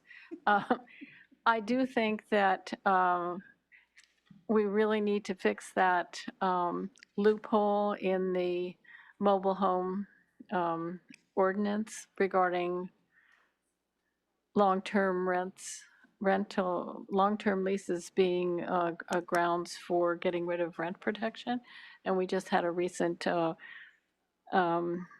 legal situation like that with the city that pointed out very clearly. So to me, that's really a no-brainer.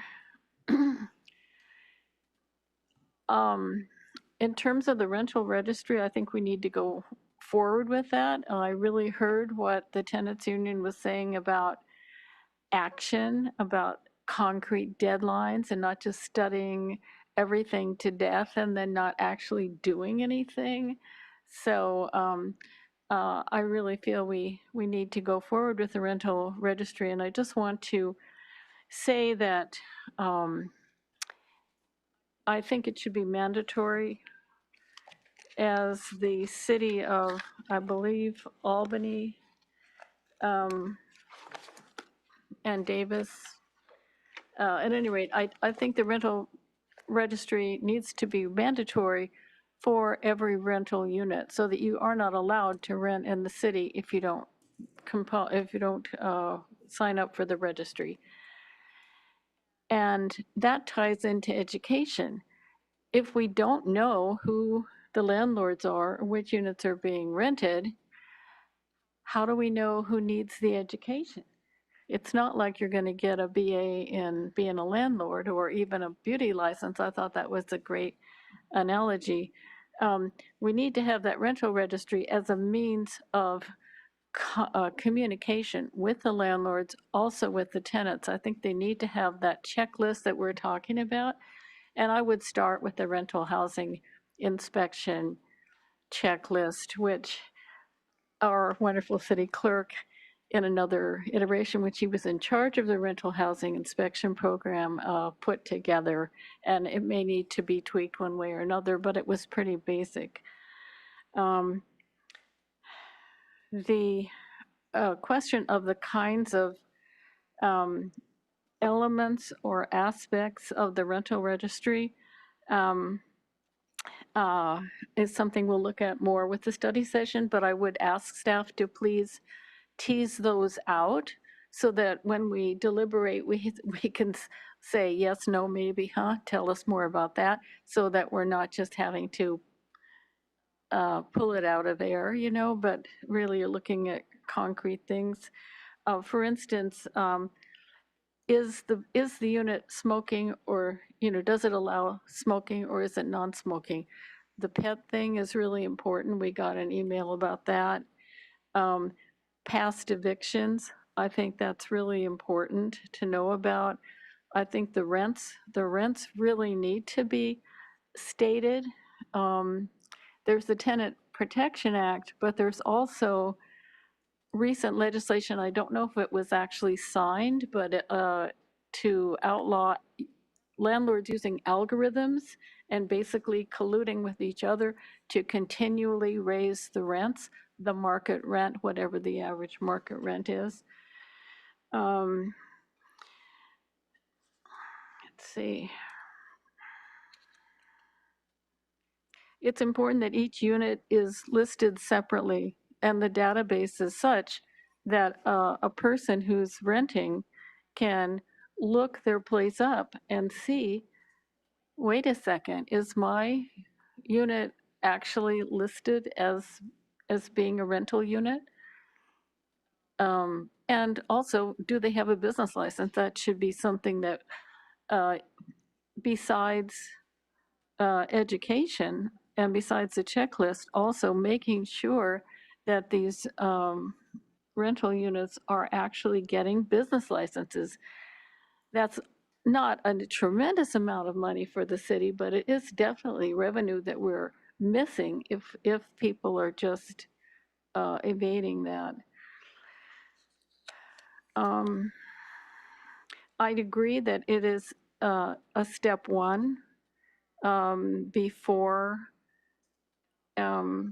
going to other forms of tenant protection, although we need to know about them and I want to have firm deadlines for them.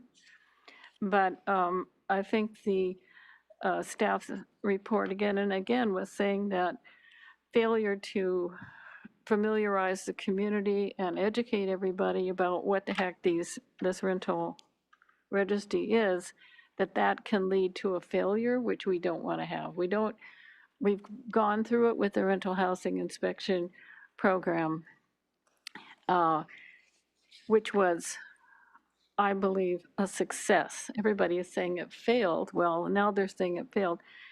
I want to read from a letter, a letter to the editor that Carlin Christensen wrote, a former council member, about, she was very much in favor of the rental housing inspection program. So she says, so why did the council decide to implement such a program in the first place? Well, for me, it can be summed up plainly. The complaint-based system of rental health and safety code enforcement did not work. People just do not complain about even the most horrible situations. And the number of units that have problems is much larger than most people believe. Rental unit safety and compliance was not an isolated problem, but one that was widespread and slowly getting worse over time. This was 10 years ago that she wrote about this, okay? It hasn't gotten better since then. I do want to say it was a political wedge issue, and the students came out against the rental housing inspection program because they were convinced, due to political messaging, that their rents would go up if the rental housing inspection program were not repealed. Well, guess what? We got the figures from staff in the agenda report. They're not here right now in front of me, but they've almost doubled in the past 10 years without the rental housing inspection program. And we know for sure that the housing stock has deteriorated during that time. Alrighty, so I'm going to continue. I think the Green and Healthy program that the National League of Cities is doing is great. And we won a national competition, or came in second. So coming in second nationally is pretty good. To get a $20,000 grant for that, I think we need to continue in that mode.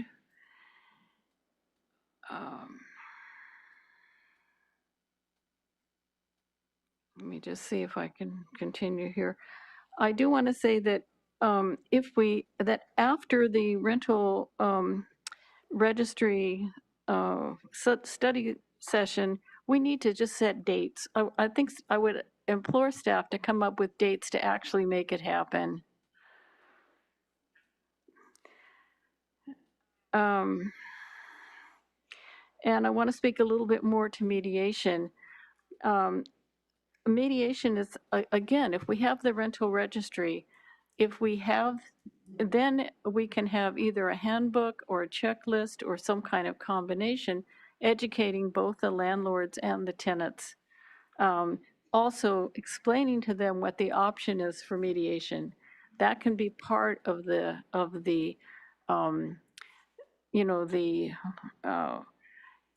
orientation, really. It's education, it's orientation. Here's your responsibilities under the law.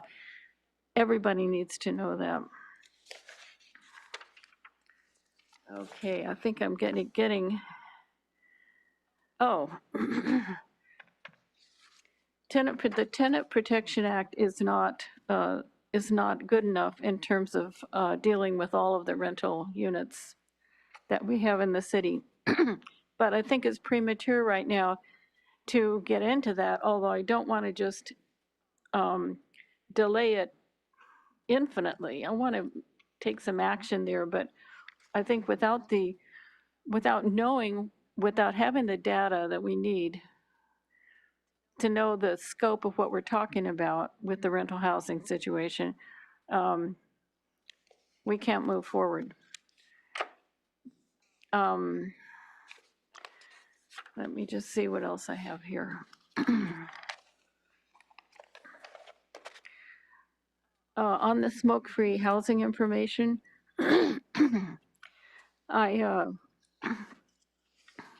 I think it's really important to protect people from secondhand smoke.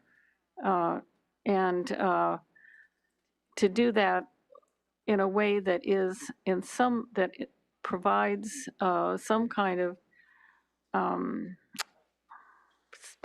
smoking place, or some sort of way that people who are absolutely addicted and aren't going to change can go ahead and smoke without endangering other people. And I think that when you're talking about multifamily housing, you're talking about people living in very close quarters, and possibly the walls or the windows are not that tight. So let me just make sure that I've said everything here.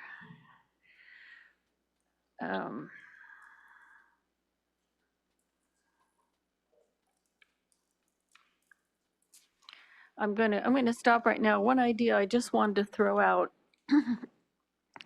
is that the HCD, the Housing Community Development Department of the State of California, has standards that apply to all multifamily housing, and also to mobile homes. And I think perhaps we could look to some of those standards in terms of putting together the rental registry, or any other sort of form of enforcement that we might look at to say, well, what are the state standards? And basically nothing fancy, no white glove type approach. What we're talking about are really basic stuff, like what we heard tonight in public comment. I'd like to thank the public for coming out. I appreciate also the landlords who spoke tonight and expressed a wish to be responsible in that way. And I have to compliment staff on this report. It was really excellent. So thank you. Thank you so much. Councilmember Francis. Yeah, thank you so much. It feels like we've been waiting for this particular meeting for a long time, and I'm just incredibly grateful for all of the outreach and work that you guys have done along the way, and for all of the public that have participated in the process along the way. 13 years ago, I remember looking for rental housing in the city, and I had an infant, and I came home every single night after looking at the houses we could afford, and I sobbed because I couldn't imagine bringing my daughter into those houses. And not a lot has changed since then. 3 years ago, I knocked on almost 6,000 doors in the city, and the number one thing that people said when they came to the door was that their housing wasn't safe, or it was too expensive, or they were really struggling to stay in safe housing. And this has been kind of the common theme of of my time here. And I was, really impressed with the number of realtors and landlords that reached out and the letters that they wrote and their near universal acknowledgement of the importance of safe and healthy homes. And that really made me feel good about, these are probably the folks who are good actors in our community, and I'm really grateful for them.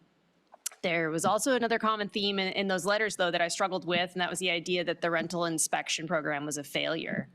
I also was really disappointed when it was overturned. And after extensive research, building up to today, I was actually shocked by the number of similar community stars all across the country, hundreds of them that utilize inspections, every 3 years or 5 years, depending, to ensure that their housing is safe, from Boulder, Colorado, Ann Arbor, Michigan, Ithaca, New York, State College, Pennsylvania.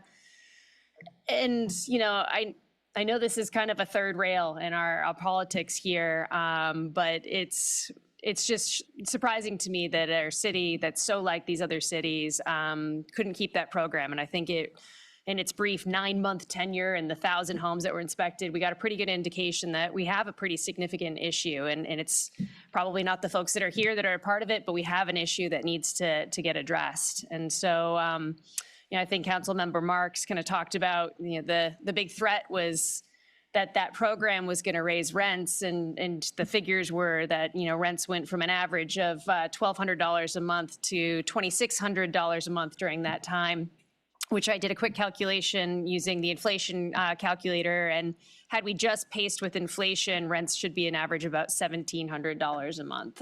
So obviously some other factors at play here. And just this week, kind of coincidentally, there was a semi-locally viral Instagram video. I think probably some of you saw it, that was extolling the profitability of buying up single-family homes by Cal Poly and charging exorbitant rents, and talking about how the numbers would work out if you just chalked a bunch of people in there. And that's obviously, it's a business and people are trying to make money off of it, but also this is a basic necessity. Home is something we all need, and obviously we're dealing with a homelessness crisis in our community as well. So we keep telling people to be patient. If we just address the supply side, rents are going to go down, but we have a pro-housing council, and we've added 3,800 units over the last 15 years, and Cal Poly added, 2,500 units, I think they said, and still our rents are outpacing inflation. And I know we need more housing. That is part of this equation, but it's not going to fix things here. So coming to our list, what are our strategic next steps? Try and get them in order. So the 4 things listed here, very much in favor of closing loopholes in our mobile home ordinance. Very excited for our rental registry hearing, because, I think we heard tonight, even from folks who were a little bit hesitant about it, we are lacking data. We just do not have data. And Councilmember Boswell did mention privacy is a concern, and that is a real concern. And we need to make sure that we move cautiously and vet any vehicle that we use, and make sure also that it's comprehensive enough that we can actually answer all the questions that we have. Like LLCs and rents and evictions. And thanks to Councilmember Marks for reiterating, as many of our commenters did, that we need to also take action on it. We've been talking about this for a long time. I'd love to see some movement on getting something in place. We tonight heard a lot about this checklist for landlords and tenants. And I know after talking to some folks in different communities and doing some research that, something that a lot of communities do is they don't just distribute it and make it available on the website, but it's actually handed out with the business licenses, or it's with the signing of the lease. It's a checklist that's distributed at each step, including the steps to be taken if the home is out of compliance. So what do you do first? You can talk to your landlord, communication, code enforcement is the next step, contact with the mediation center and legal assistance as a step after that. So kind of giving people the steps that they can take and empowering them. I do agree that education and outreach, as many of the landlords mentioned, a lot of people just don't know. And so making sure that we're filling in the gaps there. But I think kind of passively putting it on the websites and handing it out at, wow week, that's not enough. Maybe attaching it to the lease, attaching it to the business license, figuring out some way to make sure it's in the people's hands who actually need it. Looking at the feasibility and effectiveness of green and healthy home, very much in favor of that. I know we have a grant in place right now. We'll need to look at what kind of funding would be necessary to keep that going. So we'll need to dig a little bit deeper, but it's an awesome program. So proud of our city for fighting for that, and hopefully we can find some more grant funds and keep that going. Mediation and Legal Support Center, very excited about Councilmember Marks's work and the city's work on this.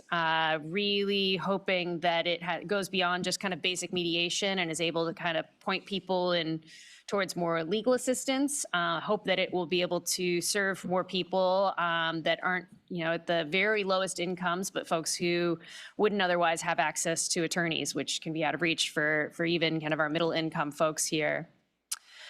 We were asked about increasing rental assistance. It's incredibly effective, relatively low cost. We'll need to evaluate the impact on our budget, and I was glad that Vice Mayor was able to pull some of the county figures there. So I would love to see a little bit more analysis on what exists, if CapSlo can talk to us about what the need is and kind of evaluate that.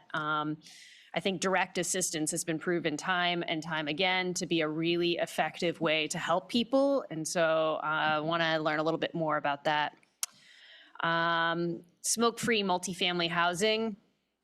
I'm hearing a lot of worries up here, and I think that that's really important to weigh, because the last thing we want to do is create more of an eviction risk for people. But I also think that, we can't have one group of people kind of putting all of these other people at risk, right? This is a massive health risk to people living in multifamily housing, and, especially children, elderly folks, people who are immune compromised, and having that secondhand smoke exposure is really dangerous. Tobacco Coalition, who made comments earlier, mentioned resources that might be helpful in kind of creating a framework that avoids some of those eviction risks. And then I know that we talked a little bit about the spillover, and I've also heard from businesses and residents who have kind of experienced that. And so we really need to figure out sort of positive ways to deal with that issue without avoiding this, because really it is a public health issue, and a lot of folks have been mentioning that they need us to take action on it. So many commenters mentioned that the Tenant Protection Act is already comprehensive in their letters and in their comments, but I think the reality is that so much of our rental stock just exists outside of it, right? Many of our leases are less than 12 months, whether intentionally or by necessity. I'm not hearing a lot of support up here tonight, but I'm curious if increased data will really be the encouragement that we need. Some of the things that we've been hearing from folks is that just cause eviction protections kicking in sooner than 12 months, expansion to different housing types, really starting to close some of those gaps so that, the Tenant Protection Act is great, but it doesn't help the vast majority of our renters. And so what can we do in order to expand it? Be eager to see what data emerges from our hopefully rental registry that we put in place. And I'd like to continue this conversation with my colleagues up here to see if we can maybe close some of these loopholes and take a little bit more aggressive action on ensuring that our community is kept in their housing. I think that covers all of the things on your list. Did I get everything? All right, thank you. Thank you. I will say that I had a parting message from Biz Steinberg from CapSlo, and she will get us some rapid rehousing numbers and some deposit information. The other thing I just wanted to kind of add, since I went first or missed a couple of things, yes, obviously, I didn't say it out loud, but obviously more housing and safe and stable and secure housing for everyone is 100% what I want. So I'll just first say that, because I didn't say that earlier. I am concerned also about how we get the education out. So this is what I was sharing earlier. I mean, as far as outreach, I've had conversations with student body presidents in Cal Poly, professionals around how do we get that certificate actually taken beyond that 1 year? Because a lot of people, if they take it from the student side, it's the first year. Well, then if they move on to, like I said, a Mustang Village, SLO, previously Center Glen, it's again, it's not the same as being in a single family home or being in a townhome. So I think just there's more times that we need the information, and that's for the students. But then there's also general community members that are tenants that need that same information. So how do we get that certificate, in a sense, done? Is there any carrot we can give? I think there's something that we can talk about with that. I think the concept of the rental registry, I hope we look at it first to be voluntary. And I think there's some ways that we can do this as a carrot. And I don't know that we have this right now, because I understand fees are fees, and there's very specific aspects around cities and fees and how we put them. But I think if we can talk about this in the sense that if someone is willing to voluntarily say, hey, come inspect this, let me know what would be wrong with my house, and let them have that ability to fix it. That's something that we do in the employment side. When I used to be in human resources, we would contract with people and say, hey, if I was going to have an OSHA walkthrough right now, what would that look like? And they would come through and share, ooh, this would be a problem, daisy chain cords are a problem, you know, et cetera, et cetera. And so we could fix those things before we had actual OSHA violations. And I think there's an aspect to this. There's a story that was shared in our emails, and there was actually a story that was mentioned earlier. Someone in retirement, a 90-year-old person that was, you know, some minor violations, and all of a sudden now it's way too beyond what she can handle and lost her rental. So I think there's some aspects that we have to look at. How do we help our tenants and our landlords? Not everyone is the big bad LLC. So I think as we talk about this, let's look at how we can actually help make the outcome, which is a safe, stable home, and helping people that are trying to rent their home. I think we can do that with both of our community members. The other thing I get a little concerned with, as we talked about, I thank you, and I think, yes, I think the outcome should be, how do we help people in public health with a smoke-free home? And how do we help people that are going to be negatively affected by the fact that, where are they supposed to smoke? In the middle of the crosswalk, in the middle of the street? We've gotten to the point where it's not very safe for people, and I am concerned around the addictions, et cetera. I just thought, Assistant City Manager, if you can share a little bit about your Haslo experiences. I know I've received quite a few messages from people who are in AA and NA and said, are you kidding me? Like, this is what I have, tobacco and coffee. So I just would love to hear a little bit about how Haslo managed the community members that they managed. Thank you for that question, Mayor, and good discussion on this issue and all around tonight. So as a former executive director for Haslo, this was an issue I hadn't expected when I stepped into the role, but it turned out as a pernicious issue all around. Clearly, it's important that we address secondhand smoke, and that was a goal. Actually, one of the stated goals for Haslo is try to figure out this issue. A lot of different iterations to try to address it is equity on both sides, right? Those are of lower economic means typically are more exposed to secondhand smoke, and smokers tend to be of lower economic means comparatively. So there's an equity issue on both sides, and it's something we tried to address. In Haslo, we had to protect our units. It was a public good, so it was illegal to smoke in your units. So finding common areas to do that was important, but in some places it wasn't possible, and it did lead to evictions. So that does happen, and those folks go back to the streets. As was mentioned earlier, that is typically a better addiction to have than other drug addictions or alcohol addictions. So that was a way to mitigate some of those issues. It's not great. And it's something Haslo are trying to figure out and currently trying to address at the Anderson Hotel, because there is no common area for them to smoke. And it's something I've been talking to the current executive director about, how maybe it'll address it through filters or other kinds of mechanisms. But yeah, it was a really tricky issue. And I just see that playing out if it goes citywide to all multifamily, that then those property managers will be taking that issue on because we don't have enough staff necessarily to address that issue in each instance. So, but it's one that we can really think about and learn from the Haslo experience. Nice, thank you. And lastly, as we talk about, we've heard it many times around data and how do we make these decisions, and at the same time we want to move fast. This is our constant challenge as a government entity of trying to make sure we take in all sides of an issue, get the thorough data, and at the same time make some decisions that affect people's lives sooner than later. If you're about to be evicted, no one wants to wait till you're studying some more things in a couple years. So I definitely hear the community, and I think that's where we can take the low-hanging fruit and actually do some action on some of the issues that we can solve now. So that's the last part that I'll add. Vice Mayor?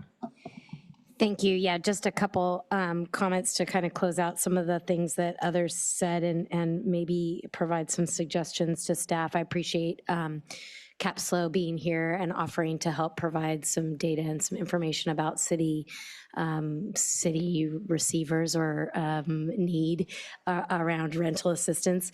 Might also want to talk to 5 Cities Homeless Coalition, because the rental assistance program that's funded through the county is a countywide approach, and 5 Cities Homeless Coalition is the main provider of that service, if I'm not mistaken. Also a comment about LLCs that came up while we were having our 221, my discussion yesterday with staff, is that a lot of landlords who are LLCs, who are small landlords, are still just the LLC is like one person, right? They've just registered their rental properties as an LLC for tax purposes. So just because something is called an LLC doesn't necessarily mean that it's a big organization. It could still just be somebody who owns a few houses or a few rental properties and is using that as retirement income. So just want to make sure that we're aware of that sort of intricacy. And then on the smoke-free ordinances, I'm glad to hear that there's at least some other support for looking at the issue. I think there are lots of cities who have done this, and we have resources in our county tobacco control program that can help us do research and help us look at, how can we not negatively impact people through evictions, right? None of us wants to see somebody who is a smoker evicted from their home. But I also think that there are ways that we can support individuals in the community so that they don't get evicted, and it also can benefit the residents from secondhand smoke, but also create the spillover effects of having less damage to the housing from smoke damage, and the decrease in fire risk, and the equity and social justice, components for the other residents that live there. So I'm glad that there is at least support for looking at that a little bit more closely, and I'm sure that we can use the data from other places to and build on that so that we can come up with something that works. Thank you so much. City Manager. Thank you. It's a good study session when this is the first time you're hearing from me. I just wanted to take a moment and see if we could ask Director Tway to maybe come up and kind of talk a little bit about next steps, since we've heard a lot of feedback, and I know she's got has been taking down notes, and then that way we can make sure we're all on the same page moving forward. All right. Let me try to read these notes. So I'm not going to go over what everyone said, but kind of where I think there's consensus that I can tie to some direct next steps, and then have everyone say, yes, that sounds good, or you misheard us. So I'm hearing consensus generally for the next steps that we put on the screen, the things that staff said we can do within our current budget staffing allocations without changing anything, any priorities. So we are going to move forward with those things. The next one that you will see is the rental registry study session. And I also heard some really great feedback from all of you about what you'd like to see in that study session. So we will absolutely take that into consideration and be able to provide more clarity in that study session and some points for discussion should you wish to move forward with that. We also have a work program item for next budget year, early in next budget year, to develop a strategic plan for the safe housing program. So that's would be me working with the code enforcement staff. And I think I'll be able to wrap some of what I heard from here into that, which is a way to move some of that forward. So, you know, that's originally was just intended to be us memorializing the things we'd like to do to make sure that every year we have a strategic plan we can look at and say, beginning of the school year, we do XYZ to help inform Cal Poly students. When we do the business license program, we're going to do XYZ to make sure rental units are involved. But what we can do is in that strategic plan, include some of the things we heard here. I love this idea of providing the checklist with the business license. So I'll work with finance on that, where we're developing the checklist anyway. We can provide more information about the requirement to get a business license as a landlord on community development website, because a lot of people, what we heard, we can look at changing the name if that's helpful. So I will work directly with finance to see how we can make it more clear in that process that people need to register all units, to list all of the units in there, and see how we can make that process more robust, and then call that out in that strategic plan.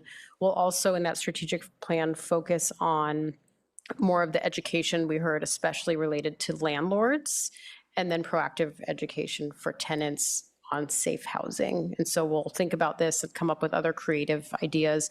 In one of the conversations I had with someone, we talked about, should we do direct mailers to properties, you know, at the beginning of the year? Yeah, about how to be a good renter and how to be a good landlord. You know, there's things we can do where we're pushing the information out in a more proactive way. Yep. Yes, it would help if we knew where all the rental houses are, but, and then I talked about working with finance. So I will work closely with the director of finance to see how we can make that business license registration process more robust and more clear for rental properties, and see how we can gather more information. And then it seems like there's interest in us looking into gathering some more information on the unmet need for the rapid rehousing funds, which we've started those conversations, so we'll make sure to finish that. That'll also be helpful as we give out city grants to know, you know, is that sufficient or not? Looking into smoke-free policy, so that's something we can also wrap into that strategic plan.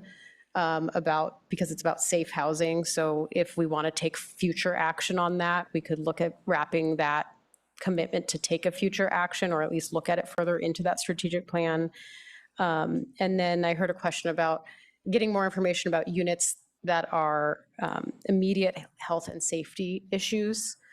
I'll work with code enforcement to see, as you know, again, we only know what we know about, but as we're getting those concerns, if we can classify those further, so we have a little more information, you know, of the safe housing concerns we got, maybe we can classify them as more immediate concerns, or are they lesser concerns, like a window was missing a lock that needs to be addressed versus someone sleeping next to a water heater. So we'll try to get more information for you all for future conversations about the types of safe housing issues that we're seeing in terms of a impact to the renter.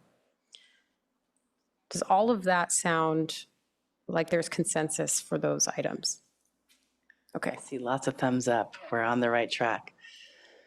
Can I, you know, I know that there are people that have mentioned about getting evicted, and I just wanted to make sure that people know the phone number. Maybe you could share the phone number, and how people can share the anonymous reporting. Because I think that one of the things we're talking about is we'd love things to move fast, and as people move out of their homes or their housing, they can share anonymously with us the issues they found in their house when they were a tenant. So I just feel like it may take longer for some of the issues, but at least we could find out more information at that point and maybe clear up things for future.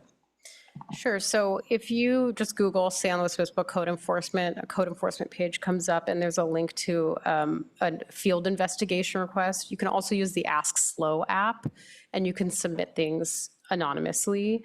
And then the code enforcement hotline is 805-594-8188. And code enforcement takes safe housing complaints really seriously. That's the top of our priority list. So when code enforcement is overloaded with things, that's what they address first.